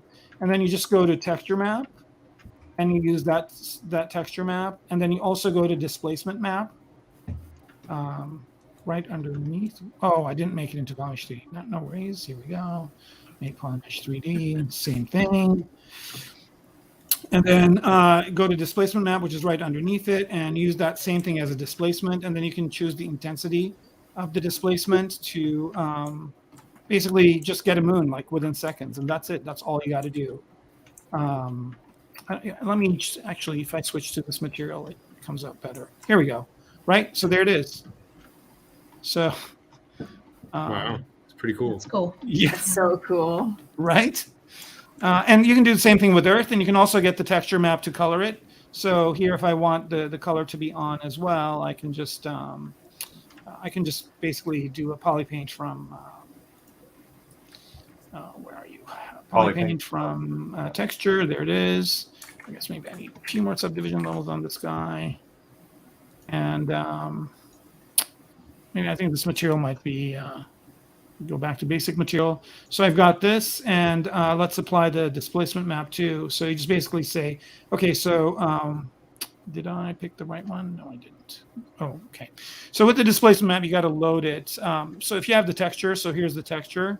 What you do is just say make alpha. So now it makes it as an alpha, and then that is what you could load into the displacement map, and then create. Oops, no, I don't want to do that. Apply displacement map, and maybe it would help if I had a intensity to it. Maybe like so. And sometimes it's negative, sometimes it's positive, depending on the image. There we go. And then apply displacement map. So now I've got geometry, and I've got Polypaint. and I've got the texture map, and yeah, like moon in 2 seconds. There you go. Super cool. Right. Dude, did you see in there? Did you see the cold moon? The full moon just like 2 days ago. It was ridiculously bright. I don't know if it's only like over here. It was. Yeah. It was super bright. It's crazy. What, a couple nights ago? It should have been either like, I think it was, man, I'm losing track of time. Like Yeah. I think it was like a day ago. Yeah. Yeah, like yesterday, day before, something like that. Yeah. Something, yeah. It was a long full moon though, so I think it was like spanning over 2 days. So very cool.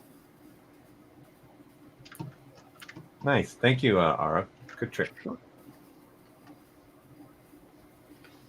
Okay, so just a time check for all of us. So we know about an hour and a half in, so we have about 30 minutes left. Just so everyone is aware of the time.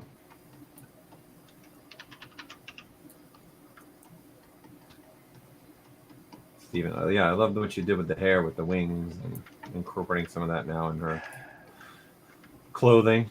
Yeah, still trying to figure it out. I mean, it's It sort of reminded me a little of like a Greek, you know, like a, because I think it's with the wings, or like even it looks like she could totally go in the Hercules movie from Disney.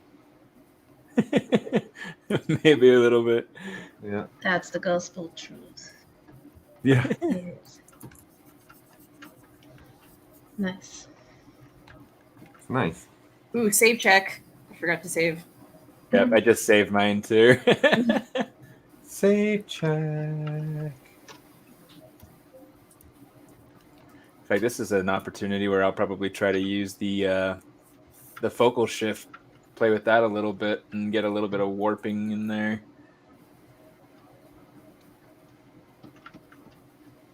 I'm not sure that it's going to be quite what I want, but you know, play around and see. I just wanted these to have like a little bit different of a curvature, and so maybe, I don't know, maybe it's worthwhile to just use the transpose line. Sometimes it's like, sometimes I find myself wanting to try to, oh shoot. That's new. That's new. I'm going to need actually some information now.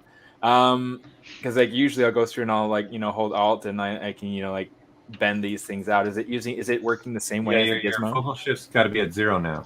Put it at 0 for the transpose. Man. Yeah, that got me for a while too. I use that trick a lot. Yeah. And I was like, Yeah. what is happening?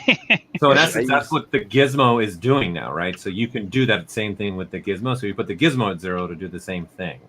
Right. But also what this has done is that trick, that's the old one with Alt key and deforming like that, local. You can now also, the transpose line has the whole focal shift at its disposal now too. That's crazy. So you can, that same trick now has a wider range of usage now with the transpose line even as well. Man. I'm going to have to play around with that a lot then, because that's... Yeah, I haven't tried that. Yeah, just if you're going to do it, just remember now, all transposes are set to -100, so there's no, like, you know, deforming happening to your meshes when you guys are trying to rotate, Sure. move, or scale. So when you go to use that transpose trick, you'll have to set to 0 if you want what was in ZBrush before 2022. That's for everybody watching. So I know it's a popular one. shoot. Oh, shoot. Interpolate. There you go. We're I'm just going through again, everyone. I'm at Ashley's screen now, showing Ashley. Hello. Hello. It's the ghost of Edgelord Future. The ghost of Skeletor Future. Oh, good call. Yeah. Thinking Terry Pratchett. Oh man, man.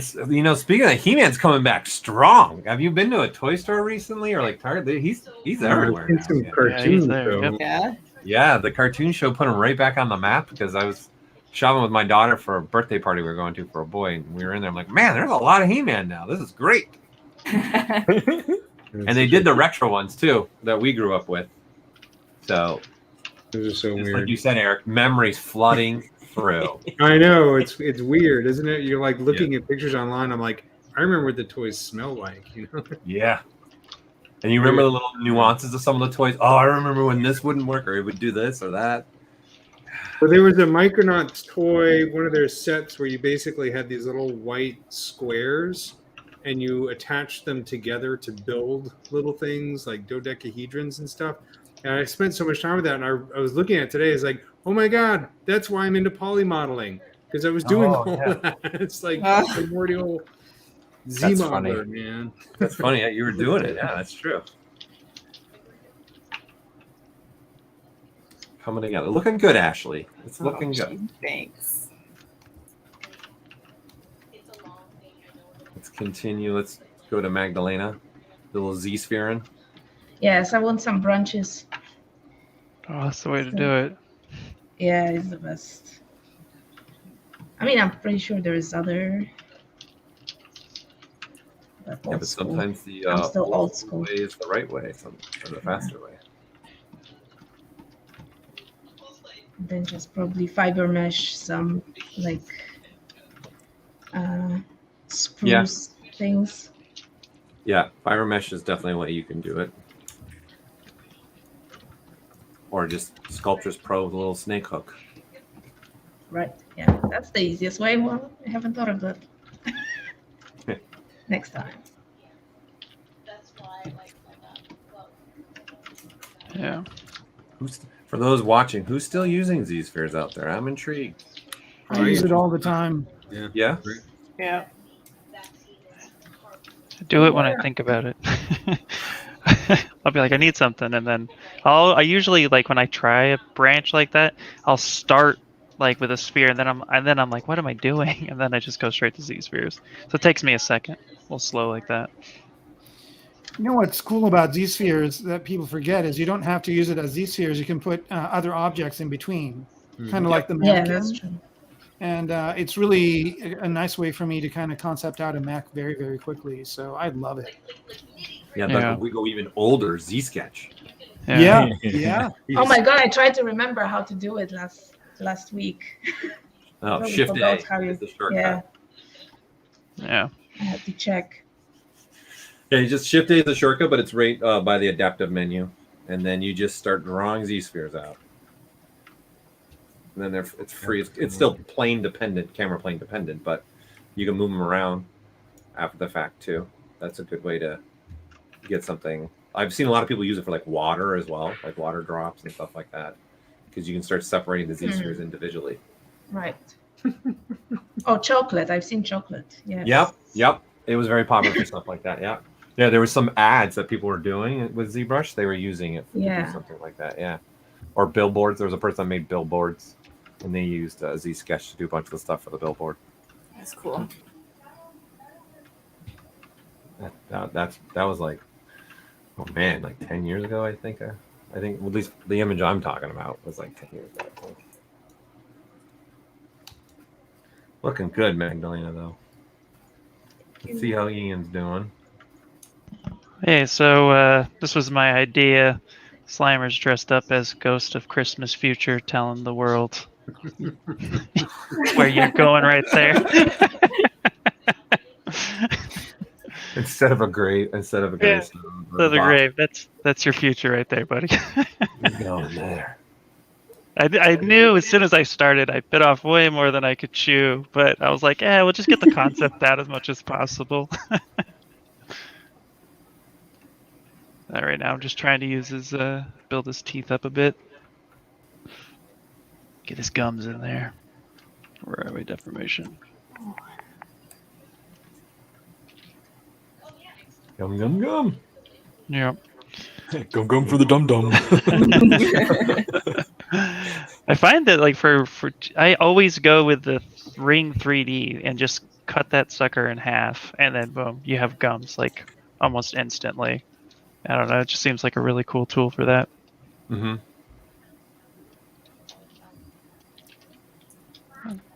Sometimes simple is the best, right? And the easiest way to go, right? Instead of trying to reinvent the wheel, keep it simple sometimes.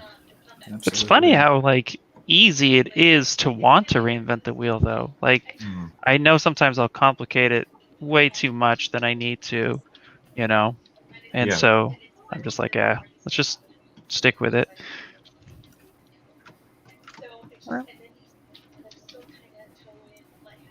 Let's get some teeth in there. Yeah, some teeth. Speaking of Eric, let's see how you're coming, Eric. I'm working on my proportions got out of whack, so although this guy has weird proportions to begin with. I really like the idea, though. It's a very fun, clever idea. It's coming out slightly better than I thought it would. Only slightly, but I'm enjoying it. I think that's all my work. Oh, that came out all right. Slightly. So, has anybody proposed this? This is an idea I had for a graphic novel, right? That uses all of the tools that come with ZBrush. In other words, it'd be a graphic novel about the demo soldier and his dog. And how he teams up with the average man to fight, meets Earthquake on the path to fight the nudist Nick who can't keep his pants on. I don't know.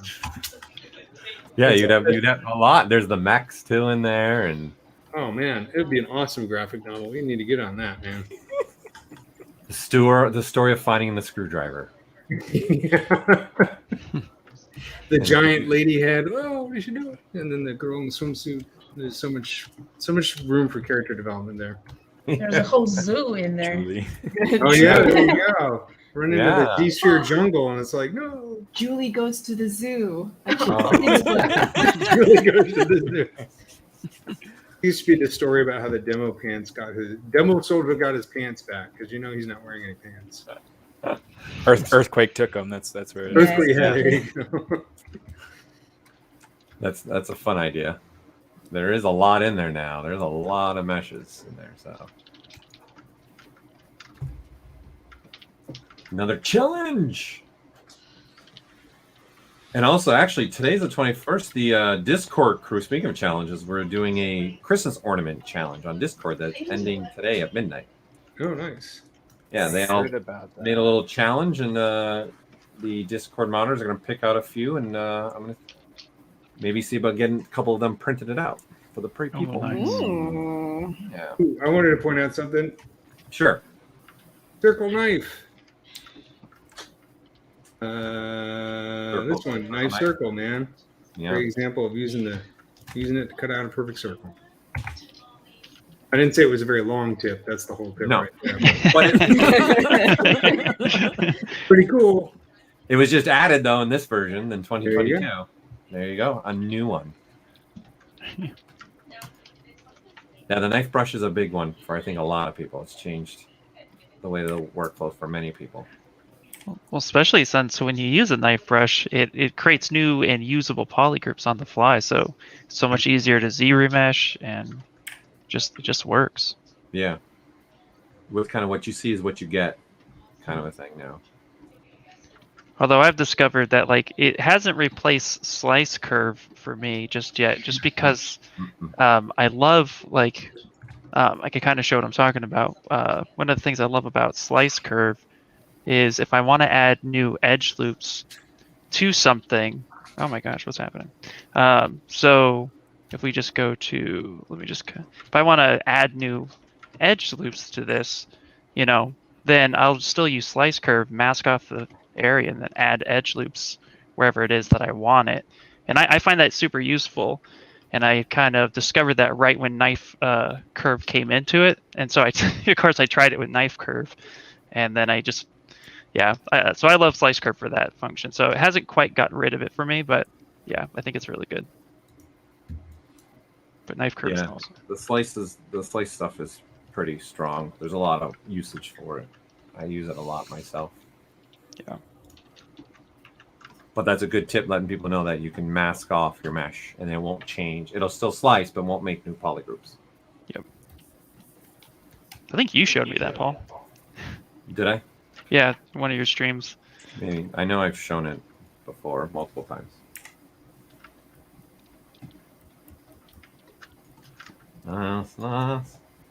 Let's see. Are you doing some rendering? Ara's doing some rendering now. Oh, yeah, I'm trying out some BPR filters.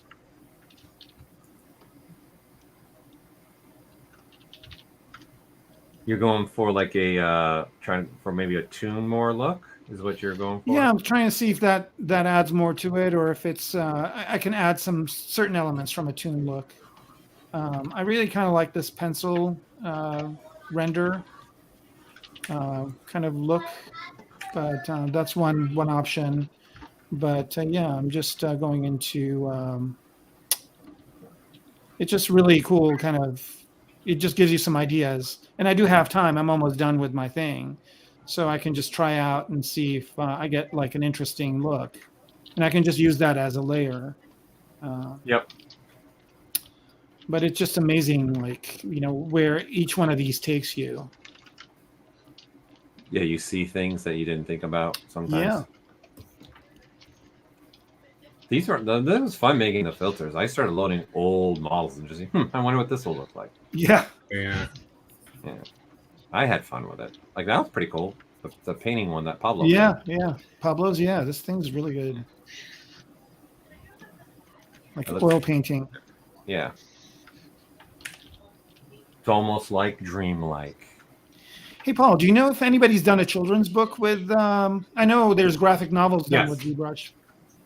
Yes, I know a couple artists that have done some children's books with it, and in fact, a lot of medical illustration now you're finding in books. It's actually ZBrush renders. Oh wow. Yeah, my twin brother is actually working on a children's book in ZBrush. And Oh, is he? Cool. Yeah, BPR filters have made his life so much easier because he was doing everything in Photoshop before. So it's nice. going pretty well. Nice. Yeah, That there's. looks good. I'm surprised how many things the way ZBrush is being used. There's a lot of medical illustration where it's just straight ZBrush renders, and then there's been a lot of artists doing comic books too, straight out of ZBrush, just using the filter system as well. So I have a I just question like the since we're on free me. What's that? I always kind of struggle with this blurring, and I know you've showed it many times, but so if I'm going to do the blurring here, I go to BPR filters. I think blur is. Yep. Blur on. I'll turn this one Just on. put it on one of your filter. Yeah. And so what I normally Change do is the blur. put it on blur. Yeah. Where is? Oh, here it is. Okay. And then turn up the blur all the way. Turn it all the way up. Right now it's at 50. This thing Turn it to up all the 100. way. Okay. And then I usually turn my radius up to like 6 or 8, so everything gets really blurry. Yep. And then Like you do enough the just so it's depth. blurry. Then Yep. turn your depth on. Turn your Yep. depth on to 1. And then by default, ZBrush is going to now look at the vertex point that's closest to the camera and the vertex point that's furthest from the camera. And whatever's closest now is in focus. Whatever's the furthest starts getting blurry. And now what you're doing is you, as the user, are deciding where the blurry begins, Right. and then where does it go 100% blurry. Okay, so A is where blurriness starts. That's where it's going to start getting blurry. B is 100% blurry, like go Right. all out blur. And then the slider above B is the transition. How do you want to transition between that A and B point? The in history? exponent. Yes. Yes. And then that'll control your transition between the A and B. Like, do you want to be very sharp, or do you want it to kind of slowly have a slow gradient to it? Right. And then when you find something that you like, then I turn my radius back down to like 2. And then that way I got a little bit of a depth of field. That's awesome. That's normally what I do. It's very cool. It adds a little, and then it's real time, right? So Yeah. that's the best part, is you can experiment a lot and you don't have to re-render. while I think you're the thing looking I was for- missing was setting depth to 1. I think that's the only one I didn't do. So now that I know, man, that's awesome. Yeah. So now this one's B. Yeah, I usually make sure it's pretty blurry so I can really see what's going on. I use that all the time. There you go. Yeah. Nice. And then technically you can use another filter and get the same depth as well, right? You could have an example, put a color, and you can have one color be in the focus portion and a different color be in the blurred portion because now you've got your depth values because you can just copy and paste as well. So do like a gradient. So let me do that. So well, there's gradient stuff. You can apply a texture and have a gradient texture. You can use noise if you wanted to as well. I'm going to bring my sub-pix back down so it doesn't take that long to render. Okay. And then, all right, let's turn on a color because this thing's looking pretty grim. All right. And you're saying just a color, or is it? Well, I'm saying if you want to play with things, you could do, like I said, you can do colorize or paint, but paint's going to fill, like you're literally dumping paint. Colorize is more layering over top. And then you can pick a color and then even use the depth for the color as well. Blue. So Okay, like yeah, that. so then turn your depth on. 200%. Yeah. And then, And then now just pick where you want like blues and stuff to go. And then exposure to kind of. There you go. Yeah. Oh, this is so cool. Like it's daunting when for some people looking at the filter system, but I usually break it down to it's in 2 sections actually. It's the filters, which is the top part, and then everything below is just in essence masking. It's like clipping. It's masking. How do you want to mask out with the model and the image? Is all the other stuff is below, and then you can use multiple masks in essence. That's really the easiest way to break down the filter system. That's very cool. Yeah, there you go. Stuff like that. That's so cool. Thank you. Yep. Okay, I'm just going to keep moving along because we're at 7:45, so 7:47. So we're looking at Steven's, where he's coming along with his. Adding some more elements in there. Yeah. Oh, we're answering questions about the BPR filters. All right. Shane, for doing transparent objects, it's only at render time. And you have to go in your display properties of a subtool and turn on transparency for that subtool. And then when you render it, it will have transparency.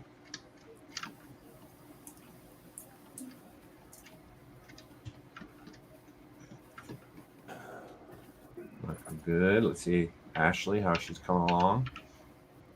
I gave him Christmas ornaments to make him more Christmassy.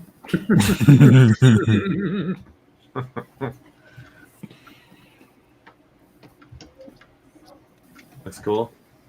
Like the movement you've put in the chest and the clothing. Thanks. Thank you. I have to pee. Just, like I'm just holding it right now.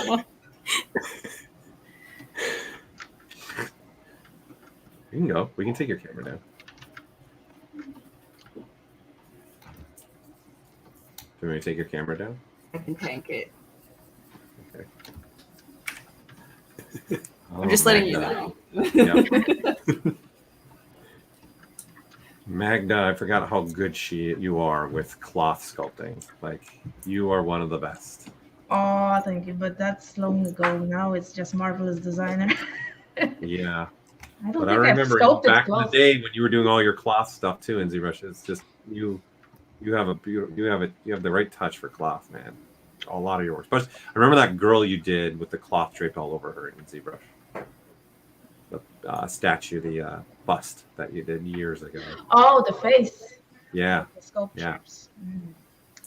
Oh. That was a long time ago. Yes. Well, I'm going on 13 years at Pixologic. You know. Wow. I'm 15 years this year in the industry. That's Are you Wow. 15? Damn. 15 years. I'm VFS, right? You were VFS, right? You went to VFS, right? Yes, yes. In the good old days when Yes. there were some great artists there. A bunch were coming out of there. So many. Yeah. I'm 24. Jeez. Ooh. You're older than 24. I know this. That is true. Using Maya 1 on an SGI machine, man. Oh, God. What one? The O2 or the just? I had the blue O2 one. It was and then the blue O2, yeah. It was the toaster.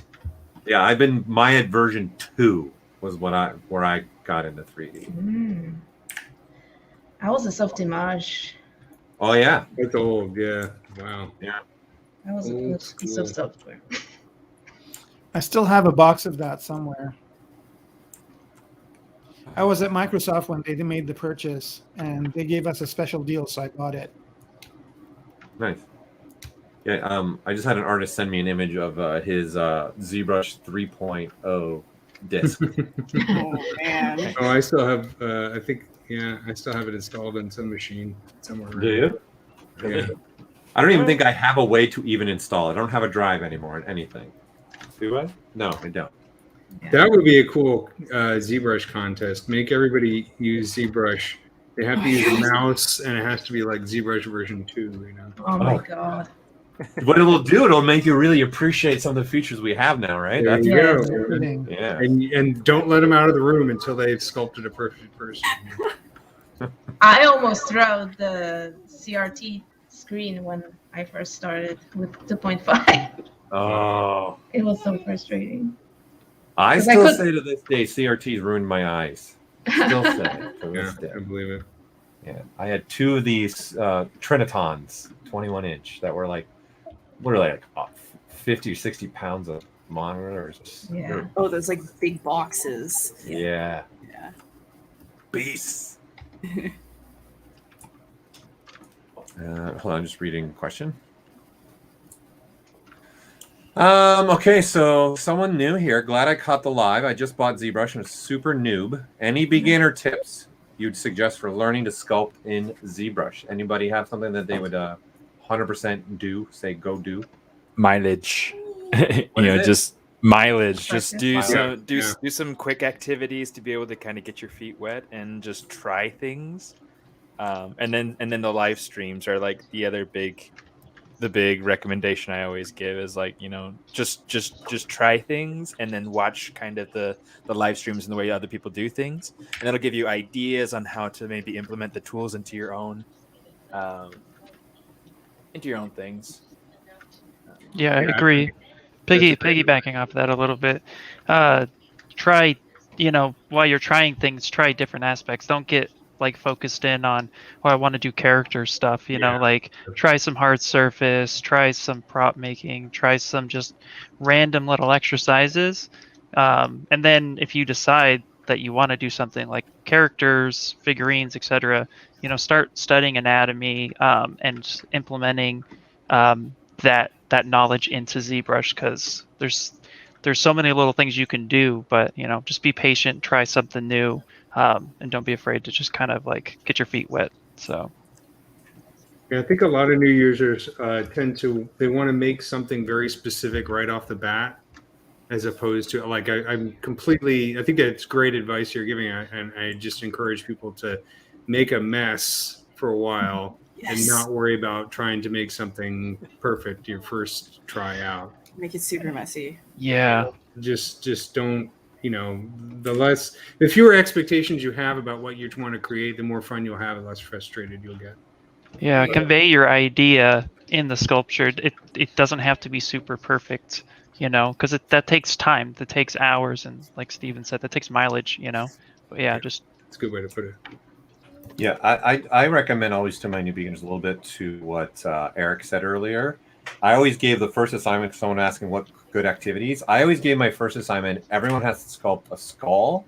They had to do 5 of them, and they only get 15 minutes for each skull. Yes. So you're not so focused on trying to make the skull look perfect. You're more about understanding, oh, I got to get the form going. I got to get my proportions right. I got to get the sockets and the zygomatic in the right spots, and then the mandible correct. You're doing more of that bold. And I think that's where a lot of people trying to get into sculpting have problems with. They want to get so quick into, it's going to be the greatest. And then you step back and you're like, wait, the nose is up by the forehead. What's going on, right? So I think for me, the first 20% of sculpting is literally, period, the most important, period. Because I don't care how good you can be at skin pores, wrinkles, if the proportions are off or something, that's the first thing any viewer is going to notice. You're going to notice something's wrong. Hey, it looks like a child, or your arms aren't long enough, stuff like that. I think you need I'm so glad you have my screen visible while you're saying that. He's from another dimension, so it doesn't matter, man. If the sculpt doesn't go well, just come up with a backstory that explains it. You know, he's a burn victim, mutated. You know, maybe your first assignment shouldn't be a human either. Maybe your first assignment should be like an insect or an animal of such, because people know what a human's supposed to look like all the time, subconsciously, whether you're an artist or not. But people can't tell you what a black widow looks like in depth. You know, unless you specialize. So start with something a little bit more obscure and unique. Don't just go straight into human work. I'll tell you, a beetle is 10 times harder than a human. Oh, I believe it. I'll agree. Because the main thing is this is the reference. There's literally tons and tons and tons of reference on human anatomy. But beetles, man, it's that one thing that's just underneath their mandible that you're trying to get at between the thorax and the mesothorax. Yeah. Yep. And then I think it's good advice, though. I think you're giving excellent advice. I'm not disagreeing with that at all. You got to get out there and start photographing your own. Yep. I found like this little like mini beetle in my kitchen, and I literally just set up a whole macro thing, taking like dumb pictures of it while I was running around in circles of this little salt circle that I made from it, just to get like reference of it. While I was living in Chile, there was a little scorpion in my house. And it was awesome. I took a little video of me like poking at it with a little matchstick, you know. Yeah, I have a all my walls, as you probably imagine. Oh, wait, hold on. Let me see. Hold on. There's a way to make this be. Where are you? There you are. Add to stream. Wait. How do I? I'm trying to remember how to make that. Oh, here we go. There you. What? Wait. Oh. Yeah, that's almost. There you go. These are all pictures I took. Mac, well, I can't see them really well, but yeah, as you can see, I love these boxes. I'm a fanatic. Yeah, those guys are my favorite, right? though. Those insects, they have them opened up. The insects that are the actual real insects that they're using. Yeah, they're kind of They're super expensive, right? Wait, the what now? Go to the right. The light boxes or whatever it's called. Yeah, the light boxes with the insects actually in them, though. Yeah, this is this right here is an amblipigid. You can't really see it very well, but it's my favorite animal. It's actually a molt. Yeah. And I actually bought it off of somebody. They actually pinned the molts up. But yeah. So I mean, sorry, I'm showing off my weird bug collection. I had a meeting with an exterminator this week. And for termites and stuff, he's going to come in here and think I'm some kind of X-Files freak. He's going to what did you lure me over here? I've got this like lizard that I still have to mount. This one. There you go. Oh, nice. That's cool. So I only recently got the mount for it, but I'm just like I'm very delicate. I'm scared. Yeah, the only thing I think I've mounted before is like a rhinoceros beetle, and it was pretty chunky, so it wasn't like too scary. But that one's super delicate. I did ladybugs and spiders and things when I was a kid. Nice. One of the things I would tell a person starting out in ZBrush is enjoy the journey. Yeah. Just Yep. don't try to get to the end. Just enjoy the journey. It's a great learning process, and you learn so much along the way in all sorts of ways. So, don't just rush to the end. Agreed. And don't be afraid to ask questions too. Yeah. It's probably one of the best communities out there. Yeah. For sure. The help that everyone gives is just amazing. Well, look at you guys. Well, so many of you are just streaming with our channels for your spare time, sitting here chilling and streaming. Ara, Steven, Magdalena also has done a workshop with us a little bit. The masters, and Ian's on here, Ashley's on here, Eric's on here all the time. Just that alone, that you guys are willing to give up some of your free time to the community is amazing.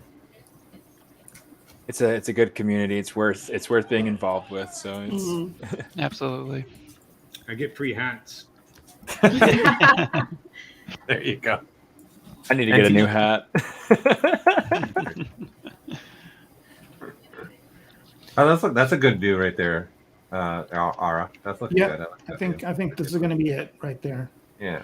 Oh, so you're not using the new camera storing. You still using the timeline storing. You prefer the timeline. Yeah, I like the timeline because I can store a bunch of them very, very quickly. But yeah, you're right. I mean, it's force of habit. But I do have it down here. I just haven't. I don't. Yeah, I'm only bringing it up so people know. I'm only bringing it up so people know that there are more than one way to store a camera. Yeah, that's a great thing about ZBrush is there's lots of different ways to do things. Yeah. I always had people ask me, it's like, well, how do they do this? I'm like, I don't know, there's like 18 different ways to do that, you know? Yeah. Pick your poison. So, Ashley, I see you've got the Halo art book. Did you play the game? Oh, yeah. I am an absolute Halo freak. I love it so much. Multiplayer or campaign? Both. Oh, yeah.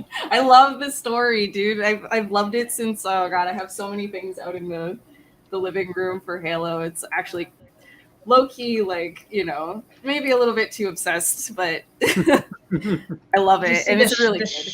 The show trailer? Do you like Yeah, I'm kind of concerned because, like, they're not doing it canon, but, you know. Ah, okay.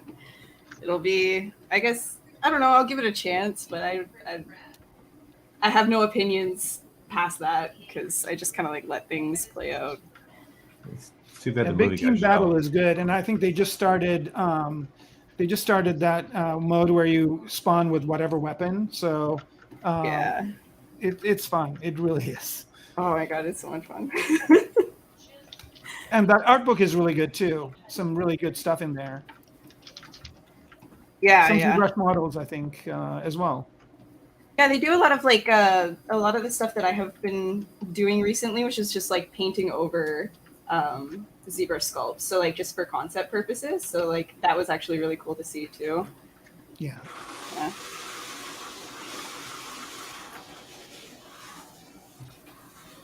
Yeah, it's too bad the movie got shelved. It would have been nice to see that. Oh, What yeah. they would have done with that film. I mean, District 9 though. Yeah, that's what you that. Yeah, I was. Yeah. I have seen the artwork for the Halo movie stuff. I was there around that time. Yeah. That arm though.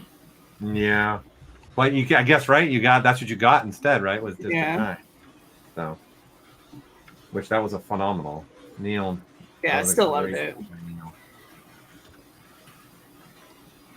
Well, we're at 8 o'clock, everybody. So I don't want to keep taking your night up, but if there's anything else that people want to share, I'm just going to jump around so people can see where you guys were all at now compared to where you all started too.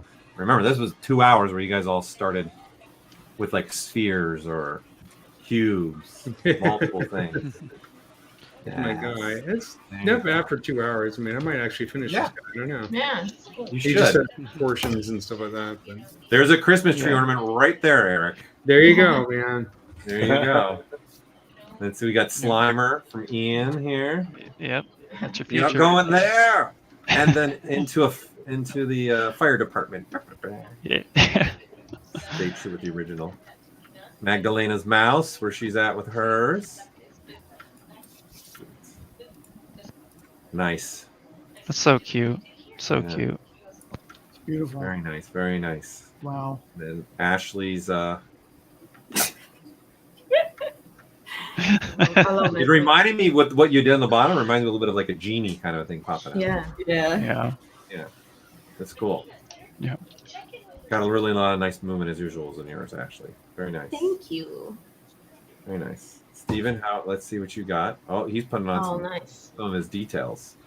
Oh, cool. Yeah. There you go. She's in the top part. That's nice. Very nice.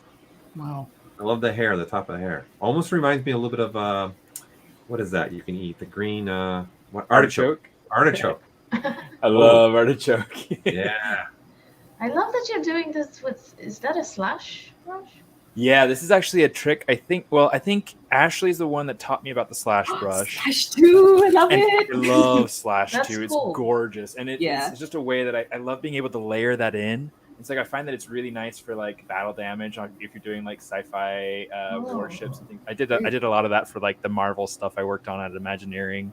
It was awesome. It's really good for just sketching too. Like all of the like stuff that I did on the chest, I did that in like 2 minutes because of this stuff. Like you just go. And it kind of like adds. Yeah, it's in your light box. It's not in the regular. Yeah, it's an old one. Yeah, it's good. There's 3 original slashes. Very nice. And then Ara, looking good. Yep. Nice view. Take care of the planet. Yeah, take care of your planet. All right. Well, let me move this. There we go. Thank you, everybody. I appreciate you taking some time on a couple days before the start of, well, even some of you might even be in your holiday already. So I appreciate you guys taking tonight to join us. Yeah, exactly. Are all of you off this week? No, I have 2 more days and then it starts. Ashley's a no. I've been living the same day for 2 years, so. What's time? Yeah. Right. Well, thanks for having us. This was awesome. Yeah. Thanks, thank Paul. you. Happy holidays. Thank you, I guys. don't do anything but say bad jokes. That's all I'm for. Hey, it's a good thing. Right. Bad jokes are We good. love your jokes, Paul. Well, I enjoy them. My daughter, though, sometimes now she goes, whatever. You're a dad, man. Put the She's dad sick. jokes. Yeah. Yep. All right. Well, thank you so much. This is great. One thing that I do want everybody to know, there are more streams coming up, actually. My colleague Daisuke is streaming on the 23rd, and so am I. And I'm going to show some development stuff on my stream that nobody's seen before. So, FYI. Tune in. I'm doing this TIE Fighter. Ooh, fancy. Nice. If you want to join me on the 23rd, myself and Daisuke are both on the 23rd. Daisuke is pretty early in the morning because he's doing it towards the Asia market. But I will be going my normal time at 11 a.m. except on Thursday because Christmas Eve's Friday. So 23rd, where there's going to be 2 streams from Pixologic again. Again, Daisuke early in the morning. I want to say like 2:30 in the morning, LA time. And then I'm going at 11 a.m. And I'm going to be showing some stuff about the TIE Fighter. And the sprinkle again. And again, I'm going to show something development that we're working on, something. So I'm tune excited into that if you want to. Yeah, that's going to be cool. So I'll walk through how I started doing all this, guy. So, as you can see, he's work in progress. So. But I just wanted to let everybody know that as well, that there are still more streams coming through. And also our regular streamers are also having streams still going on this week. So make sure you check out our channel and our schedule on the ZBrushLIVE.com. So you guys can see the calendar there and see who is streaming these upcoming weeks and months. All right. So thank you again, everybody. Appreciate it. Everyone have a wonderful evening. Thank you. We'll see you all later. Happy holidays. Bye, everyone. Thanks for tuning in. Bye. Bye.